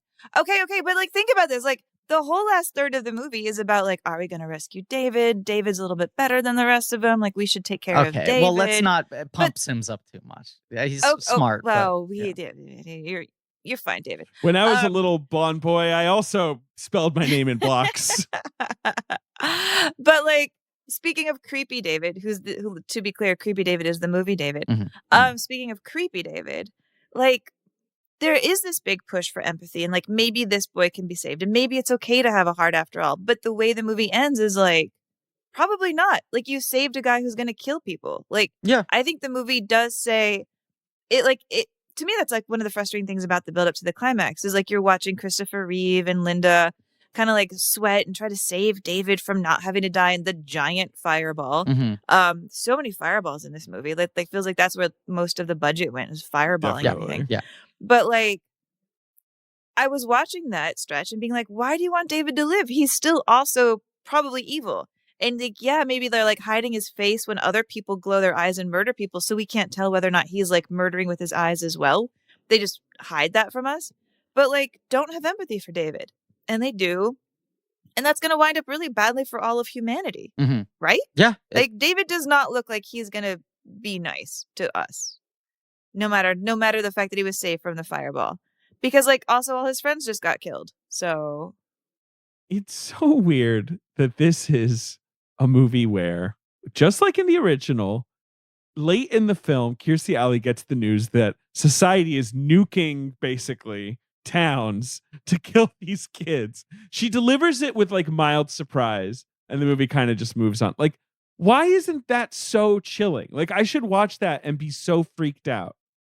And instead, I don't know. It's the same like what you said, Griffin, with the stillbirth. Yeah. Where like that scene should be so weird. And instead, she treats it like she's like stealing some apples from the grocery store. She kind of just is like, I'm sorry, it's stillborn. And then like sneaks out. It's a run-on Like, sentence. Like, she does not play the moment where she observes that the baby is stillborn. No, and then you see the baby later, and it's supposed to be like this horrifying, shocking image, and it just looks like the alien from Mac and Me, but with a really prominent vagina. And he's usually so good at the fucking rubber shit. Like, And this movie had a big budget. Like, I know. For him, I know. it's so weird. No, I think you cracked it, Amy, and that is the angle through which this film becomes interesting only as a piece of his narrative. It still is not a compelling movie on its own, but I do think you're right. I think that is what's going on here. Can you do me a favor quickly and click the file I placed into the chat of the Zoom, Amy? Oh my God. Yes, there it is. Okay, 1 second. Uh-oh.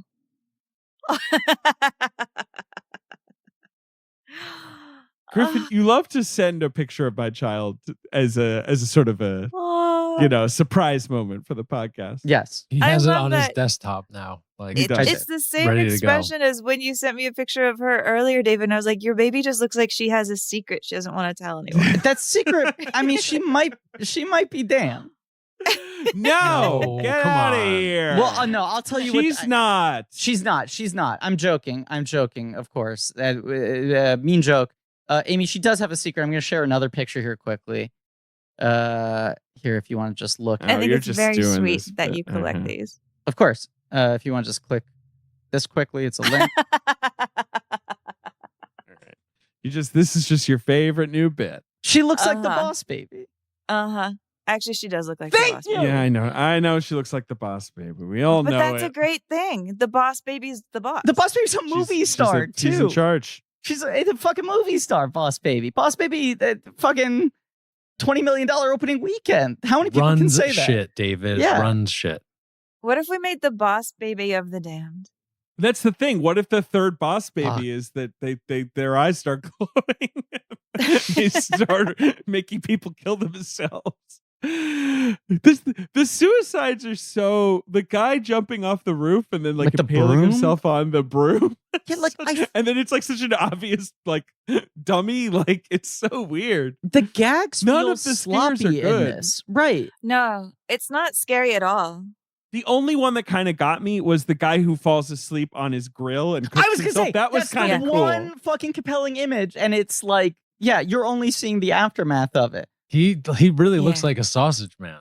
Like Yeah. it's He so look- well done. He looks a little tasty. Yeah. Yeah, but that was like a punk joke. Like that was a nasty, mean punk joke. I appreciated that. Yeah, hell yeah. I also appreciated that we kill off Linda's husband so early. Yeah, Michael Paré. I Paré don't- dies like immediately. immediately. I'm not that familiar with the work of him, but I was like watching him and I was like, okay, this guy looks like if Jason Priestley and Luke Perry had a baby. He is one of these guys where every time he's in a movie, I go, who is this guy? Oh, that's Michael Paré. Like he just never sticks in my head. Streets of Fire is his big thing and Eddie and the Cruisers, but I never am able to remember it's the same guy. I'm just Well, like, he's one of those guys who kind of just he looks like a guy, like in the 80s especially. He looked like a movie star, but he didn't. Whatever, he was always kind of knockoff. Yeah, and I guess that's just how it is. I like the music that his character listens here as he drives around his like Canadian tuxedo to prove that he's like the cool guy. That like it's like that bluesy sort of noodling rock. He's like do do do do do. And then he crashes and his tank explodes. I mean, that to me surprised me. I wasn't expecting that because he looked generic, handsome enough. I thought he'd be around longer. And then I wound up Googling, like, does helium explode? Helium doesn't explode. He is high billing, but this movie, apart from, I guess, the kids, it doesn't have a lot of characters who do much, really. It's kind of the problem. David? Yes? Can we just take a quick break from the episode? I just want to check a website quickly. Absolutely. What website do you want to check? Stomps.com. Stomps.com? Like stomping? Like a horse might do? Or The legendary off-Broadway show. Yeah. Sure, that. but pluralized, stomps.com. Yeah. What's on there? Let me check. Okay, right? STOMPS.com.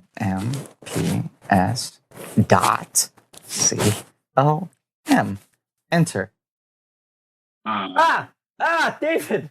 Yes. Oh, God, this website's a cacophony. Oh, David, trash can lids. What's going on? What do you mean? Oh, because of Stomp. Right. You've got people using the rhythm of everyday life to create a grand symphony. David, this is obviously high voltage virtuosity on stage, a surefire crowd pleaser, as the New York Times says. But for a website, it's overwhelming. Oh no, Okay, this so is not the what do you experience I propose we want do online. here? What Okay. I don't know. I need to change off this website as quickly as possible. It's something that not only is more pleasant, but in fact is convenient. So are you maybe looking for a way to like skip trips to the post office, dodge hectic holiday shopping traffic? That all sounds like hectic stuff after all. If I wanted a hypnotizing onstage experience, as the Village Voice said, I would go see Stomp, but online, this isn't what I'm looking for. Yeah, okay, well, why not just save time and money with stamps.com instead, okay? That's a great website. It lets you compare rates, it lets you print labels, it lets you access exclusive discounts on UPS and USPS services all year long. It just makes sense, Griffin. It makes sense. It makes sense. And perhaps it's not indescribable primal journey, as the Chicago Tribune says, but that's not what I need from a website. No. What you need from a website is the kind of service that's going to give you access to all the post office and UPS shipping services that you need without taking the trip, and get you discounts you can't find anywhere else, like up to 40% off USPS rates and up to 76% off UPS. You know, going to the post office instead of using stamps.com, it's like kind of like taking the stairs instead of the elevator, Griff. Yeah, and look, we all know that the rhythm of NYC is back if you want to go to the Orpheum Theater, but perhaps if you don't want to go to the post office, going to stamps.com is a much simpler, more pleasant experience. Yeah, because you're only going to spend a few minutes a week dealing with mail and shipping. It's a lifesaver. You'll save so much time and money, and you'll wonder why you didn't start sooner, and you won't hear any trash can lids banging near your ears. No, I mean, look, of course not. What do I have to say? Of course, we all know that Stomp Off-Broadway is the home of electrifying rhythms. But sometimes going to the post office, especially around holiday season, can be similarly cacophonous. Well, look, save time and money this holiday season with stamps.com. You can sign up with promo code CHECK for a special offer that includes a 4-week trial, free postage, and a digital scale. There's no long-term commitments or contracts. Just go to stamps.com, click the microphone at the top of the page, and enter code CHECK. That's all I have to say. And all I have to say is do not go to stomps.com. It's not even the official website where you can buy tickets for the show. That's stomponline.com. This is just a website full of stomps. It's a lot of stomping. Too much stomping. That's another moment I kind of like is when the like border outside of the town, when the blackout happens and they're sending people in and all the cops are passing out. That moment where they put the guy in the rope. Yeah, like the first 30 minutes, there's a lot of good shit like that. The barbecue guy is in that. I think seeing all the collapsed dogs is really creepy. Like all of those dogs just collapsed in the road. Like how did they get the dogs to collapse like that? All that blackout stuff feels to me like a better execution of what M. Night was trying to do in The Happening. Where it's just like, this is just weird. Sure. Why is everyone behaving strangely? Why is society just sort of like slowing down? You know?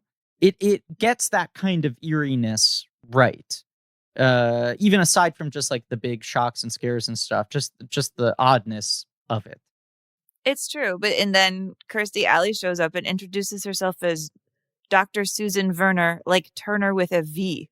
Like Turner with a V. Like you couldn't just say like like Dr. Susan Werner, you know, like the soda. Turner with a V, I think, is the most complicated way to introduce that last name. She's so weird in this. I mean, she's... I know, right? We talked about her a little bit. We do. It's a very, very atonal performance. She is quite bad in this movie. An Emmy streak or no, it is not good work from Kirstie Alley. I was wondering, I mean, you know, and I don't really like picking on people because of their religion at all. But I do think it's interesting that Kirstie Alley is like what, a level 7. She's high up there, yeah, in Scientology, and she is playing kind of a Fauci-esque figure in this movie.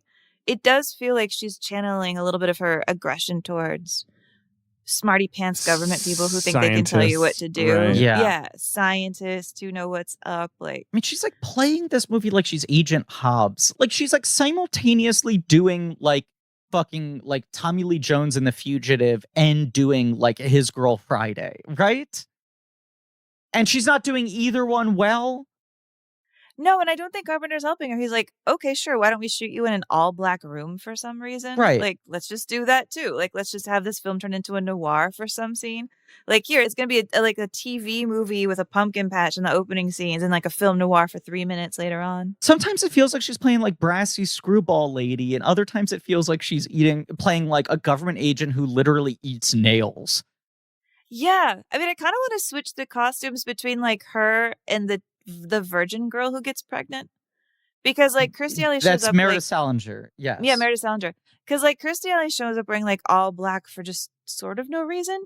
But meanwhile, then you have this like really goth girl who seems like goth in mentality. You know, she's like been forced to have this alien baby. She was a virgin. All things are like breaking loose. Yeah, she has a more interesting arc, I would say. Yeah. That's not heavily But she just explored, shows up yes. and she's wearing like buttery yellows and then she immediately kills herself. And I think that character could have been really cool.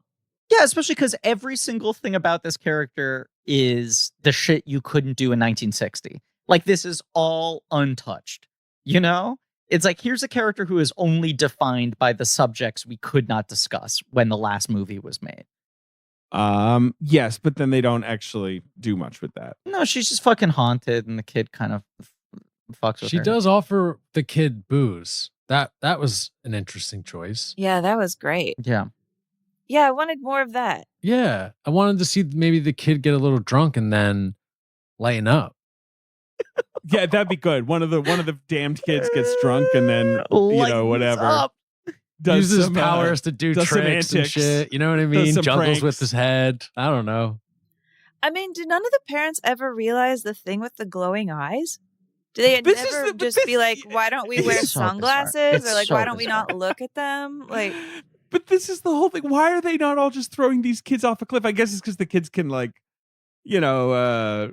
control their minds or whatever. But still like no one's just like, hey, I noticed that 10 of the kids at school are complete freak shows. So does anyone want to deal with this? Like they just kind of let it happen for a while. And then they're like, you know what? There's been too many creepy suicides in Midwich. Maybe someone should actually start dealing with this. But like, this is, I mean, I've been fucking doing unformed versions of this rant in multiple episodes this series, but like,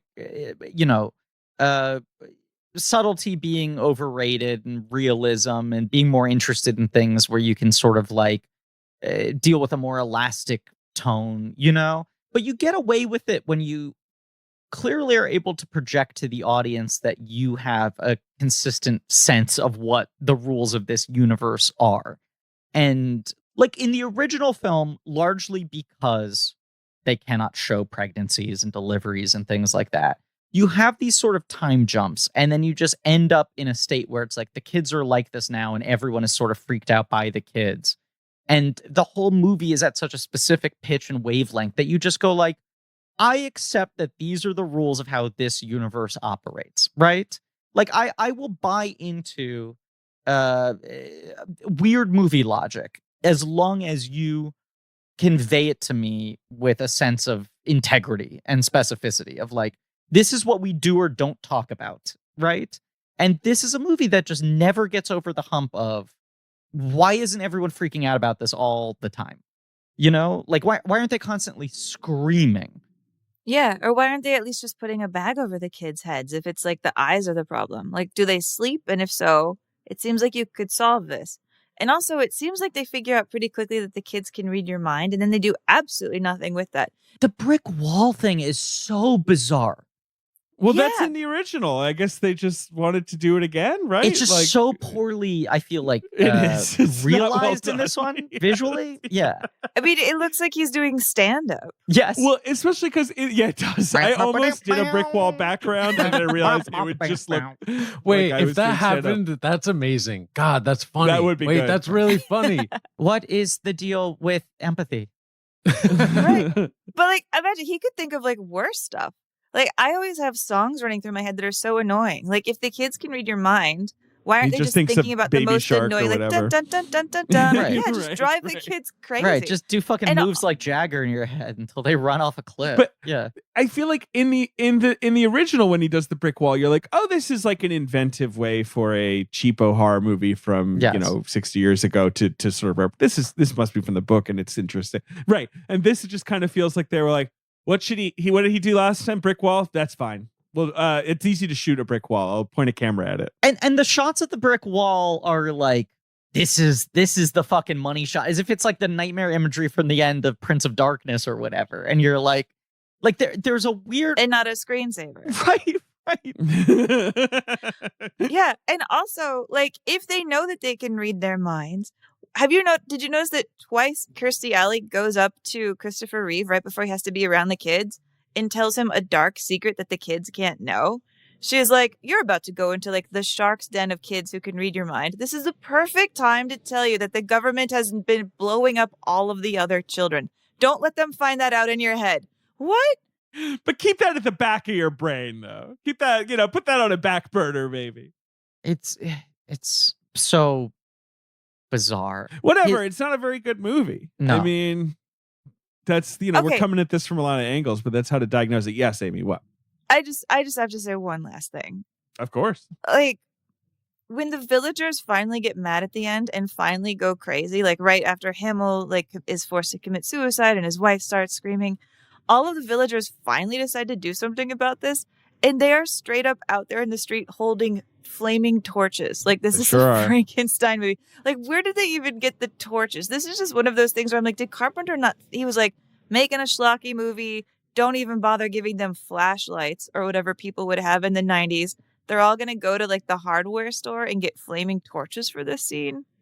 Yeah, they went to the torch store. They went to the local mob store. Yeah. It just felt like the final kind of like, fuck you. Like, I will not think about updating this in the slightest. There is nothing I will do to bring this movie into the 90s except for Linda's ponytail. She has a really great 80s ponytail, 80s, 90s ponytail, and we're done here. I didn't see pitchforks.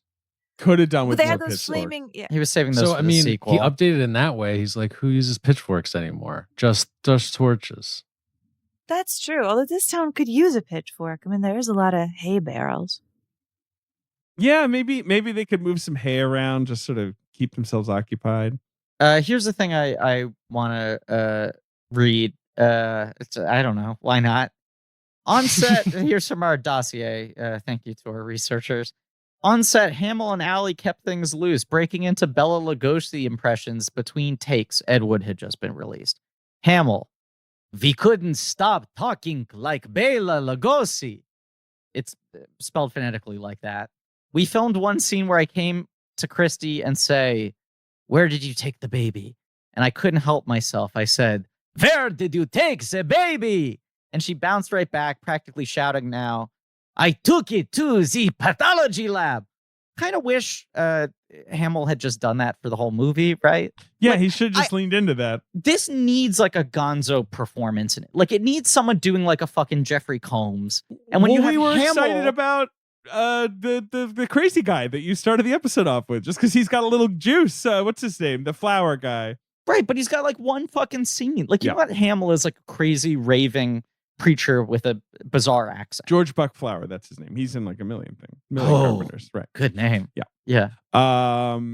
Yeah, well, sure. I'm glad they had a good time. I hope everyone was well paid. Yeah. It's kind of one of those movies where you start kind of just grasping it like, look, I hope the catering was good. Right? Like, like maybe they saw a good movie one night. They all, like, the whole crew got together and like went into town and saw whatever was out. Well, maybe the days were short. They actually gave crew proper turnaround. I don't Yeah, know. exactly. Carpenter I hope. just sort of like didn't. What do you want to say, Ben? Maybe the kids still get together, every year. Oh, Have yeah. an annual hang, catch up. Do you think Carpenter let anybody into his house? That if they're basically shooting in his Yeah. backyard, do you think he had anyone over for dinner, or was he like, no, my castle's my castle? Yeah, it's a fair point. I don't know if I would certainly want to go. That feels like Carson inviting you over to the couch, right? One night, Carpenter's like, "Hey, I'll make you dinner. Come to 123 Carpenter."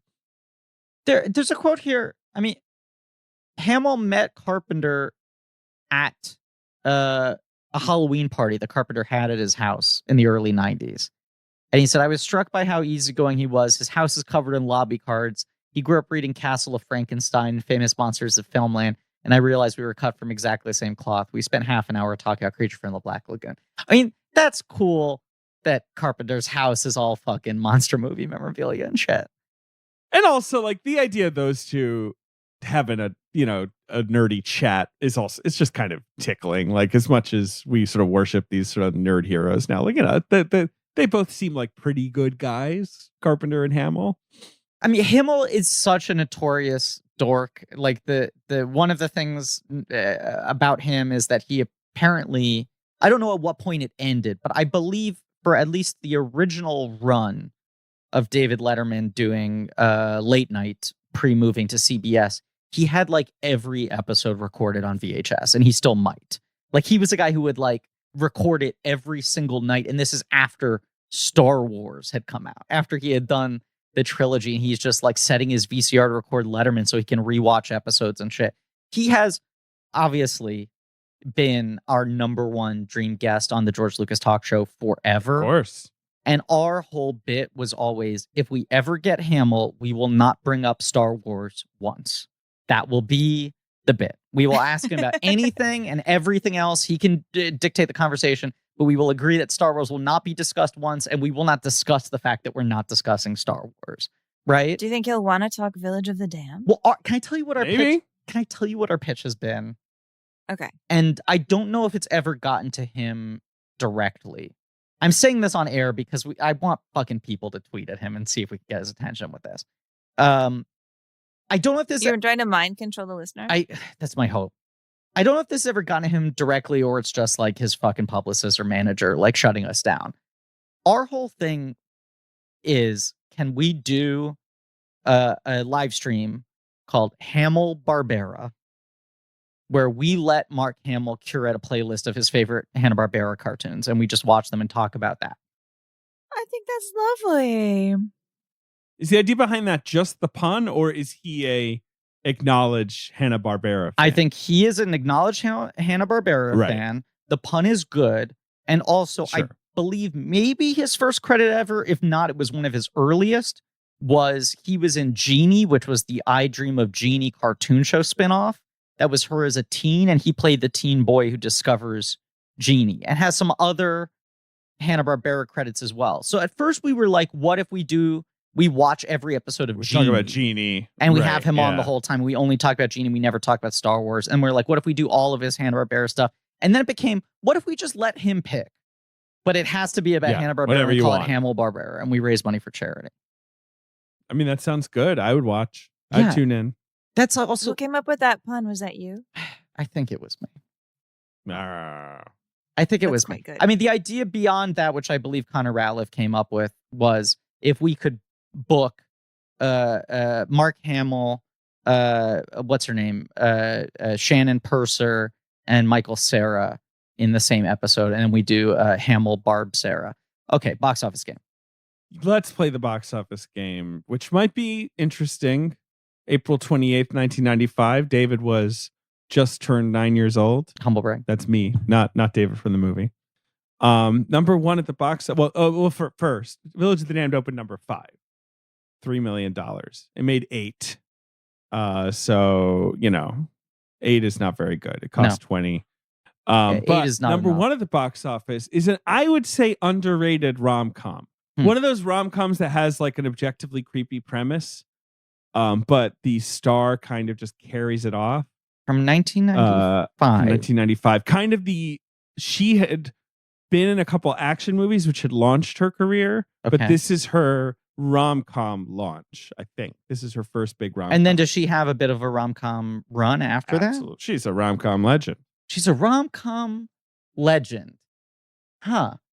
This is its second week at number 1. It's doing great. Second week at number 1. It's 1995. It has a creepy premise, but the stars make it sing. She had mostly done action movies. You know what? The male lead is pretty cute in this. Okay, but she's the one who's really pulling it off. Huh. Do you have any inclination, Amy? I mean, I'm pretty sure I know who the actress is, but I don't know what the film Who's is. the actress? Oh, Sandra Bullock. Yes. Oh, it's While You Were Sleeping? It's While You Were Sleeping. John Turtletubb's masterpiece. Teamwork. Okay. Of sort of like passive stalking, or whatever it is. Yeah. I mean, I've said this so many times on the podcast, but when people say like any movie like that where they're like, the premise is actually pretty fucked up when you think about it, and I'm like, yes. And that is a compliment to the movie that while you're watching it, you don't think about it. If you don't think about how fucked up the premise is when you're watching it because the stars are charming, then the movie is doing something right.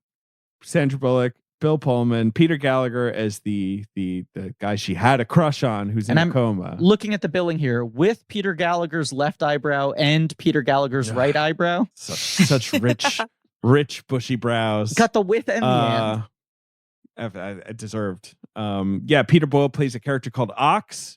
It's a late Jack Warden film. It's a great movie, and by great I mean pretty watchable. Yeah.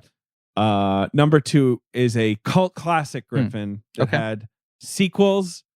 It's sort of a kind of a masterpiece. Really? Kind of a great. Well, kind of. I mean, is it? No, but like, it's kind of a great film. It's kind of a canonical film of the 90s. Okay, it had theatrical. It's a comedy. It's sort of a buddy hangout comedy. It's a very sort of low plot movie. It's had 2 sequels made, I think. That were both theatrical? Yes, but only one of the stars coming back. Oh. I wish you hadn't given me the extra hint because I got there. It's Friday. It's Friday. Kind of, a huge movie. I think it's been canonized. Amy, that is a movie you could cover on Unspooled and it wouldn't feel absurd to be discussing whether or not it belongs in a canon. No, and in fact, that's a great idea. That's a great idea. It's one of those. You're exactly. right. It's one of those kind of movies Unspooled covers in its way of like, yes, this would never be on the AFI list, I guess. Yeah, with those movies, I always compare it to like, well, Shane made it on. So all bets are loose, Shane. man. Shane really does stink, though. Fucking Shane. He's so boring. Yeah. Shane. F. Gary Gray's first film, Griffin. Yeah, wild. And he follows it up with Set It Off and then The Negotiator. And the thing that's just always so wild to me is that Ice Cube wrote that. Yeah, with DJ Pooh. It's not like I forget it, but every time I think about it, I go like, wow. Bye, Felicia. Isn't there a scene of him writing that in Straight Outta Compton? Yeah, and he's like, oh man, this script is funny.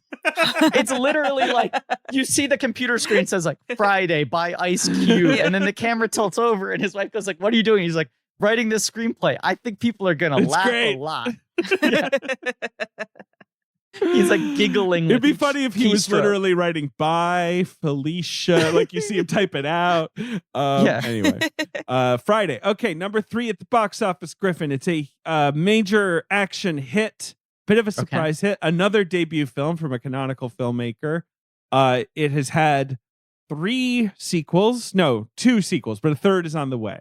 So it's had a 2 and a 3, but the 3 was recent, so long delay. 3 was recent, 3. And now 4 is coming. I think 4 is being made because 3 was such a huge hit.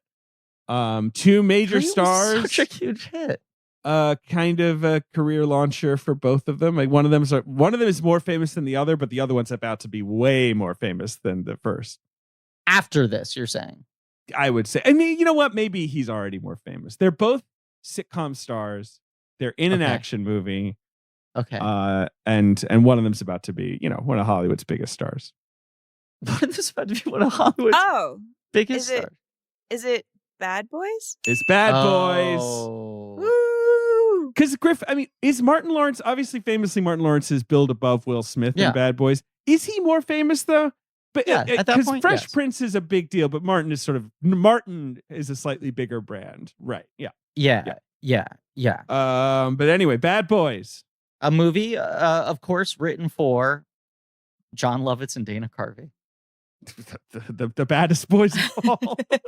It's just what, like, they hosted the MTV Movie Awards together, or they did like a fucking parody skit on the show or whatever.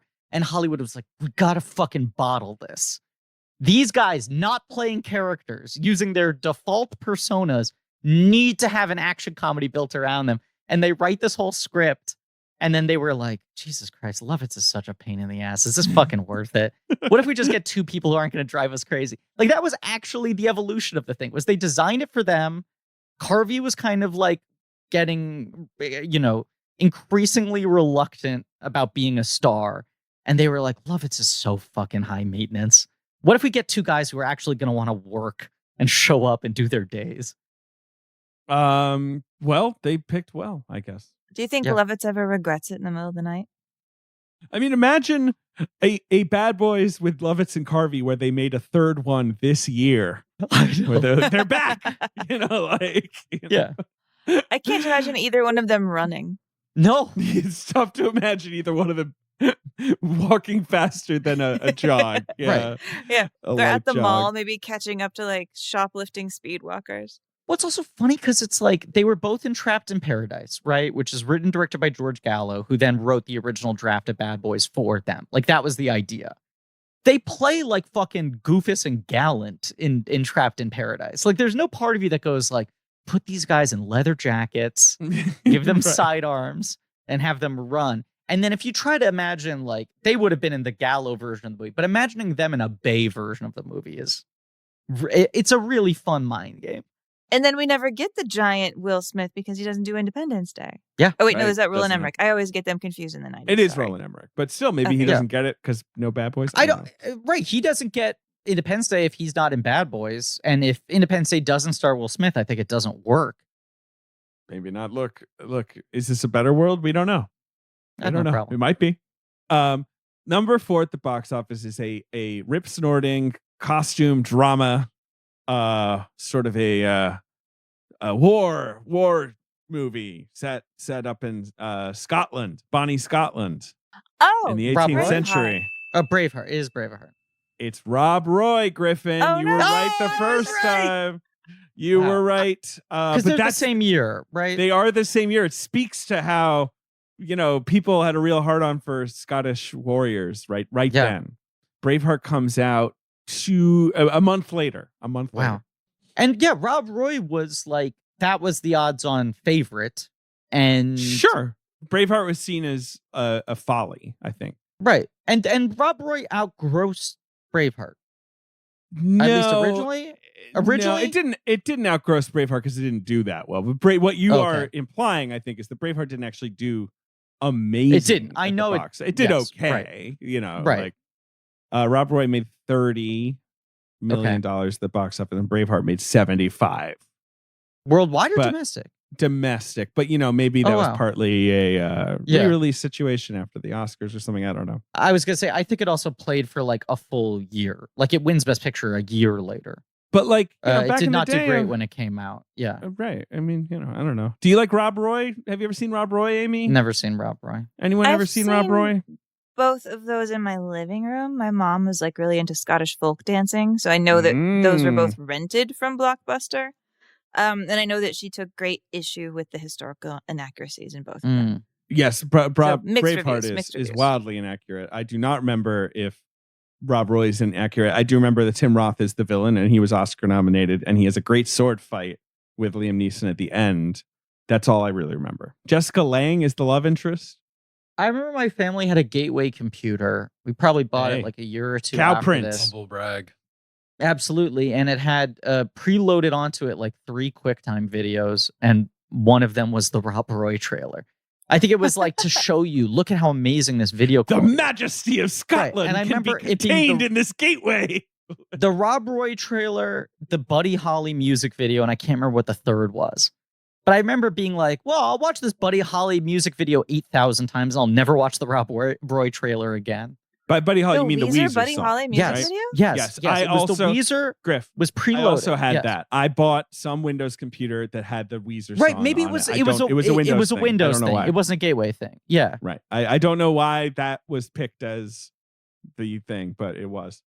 Some other, of course, number 5 is Village of the Damned. Some other movies at the top of the box office, Griffin. A Goofy movie, number 6. Yeah, I mean now fucking the most canonized film in America.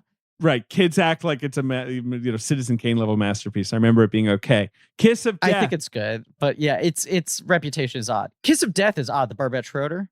Yeah, Cage, Caruso, Sam Jackson. Never seen. Yeah. You never seen that? No. That's a pretty good movie with a really interesting Cage performance. Caruso's maybe the weak link of it. This You've is also got Caruso's bad leading man phase. Yeah. Don Juan DeMarco, the sort of Johnny Depp breakout movie with Marlon Brando and Faye Dunaway.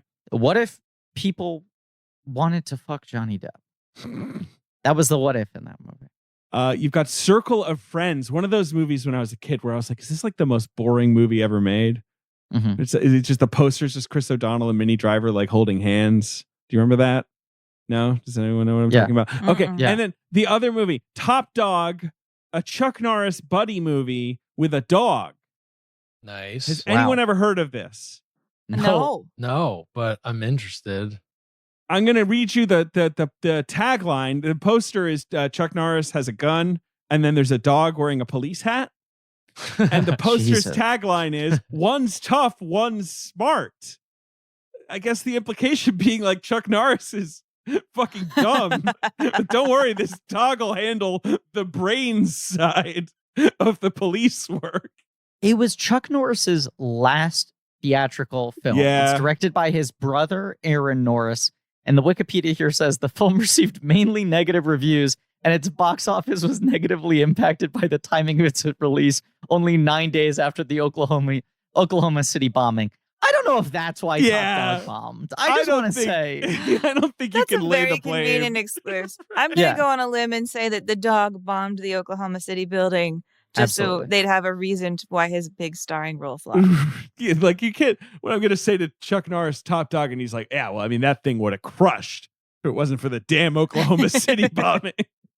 Because the film's plot deals with terrorism, the poor timing of the film's release was noted in multiple reviews and articles. Once again, I think that's an easy passing of the buck. Here's the other thing. Here's also on the Wikipedia, the film was criticized for being too similar to K9 and Turner and Hooch. Yes, it sure sounds like Chuck Norris was like, I should just do one of those. Yet 6 years later, K9 and Turner and Hooch both come out in 89. 89, He waited right. 6 years, 95. He called up his brother in the middle of the night and went, we have to do the dog movie. Now. I mean, listen, I went to college in Oklahoma and I never heard anybody once say that they were traumatized by the too soon release of Top Dog. I went to the theater and man, I just couldn't deal with that movie. All the terrorists. How dare he? How dare he? I don't know. I'm reading the plot description of this movie. It does sound like it's very intense. There's the It's Ku about Klux white Klan nationalists, neo-Nazis. and like all kinds Aryan of, Nations, Church of the Creator. I don't know. I hope Chuck and the dog get As get the that taken neo-Nazi care of. hitmen are practicing for their attack, the leaders are revealed to not be just one white supremacist group, but an alliance of several, including the Ku Klux Klan, the Aryan Nations, and the Church of the Creator. This movie's about like a Voltron of fucking fascists who only can be stopped by the top dog. What kind of dog are we talking? Is it like a German Shepherd? No, he looks like a kind of shaggy dog. I don't know, Greg. Yeah. What are you Really? seeing here? Yeah, He's a his name's shaggy Reno. Yeah, what kind of dog is link in he? the It's chat. a mutt. We're trusting a mutt with this, or is a mutt exactly the thing that the Aryan Nation would get mad at? Like the only kind of Amy, dog, like a German Shepherd would be like embraced by the.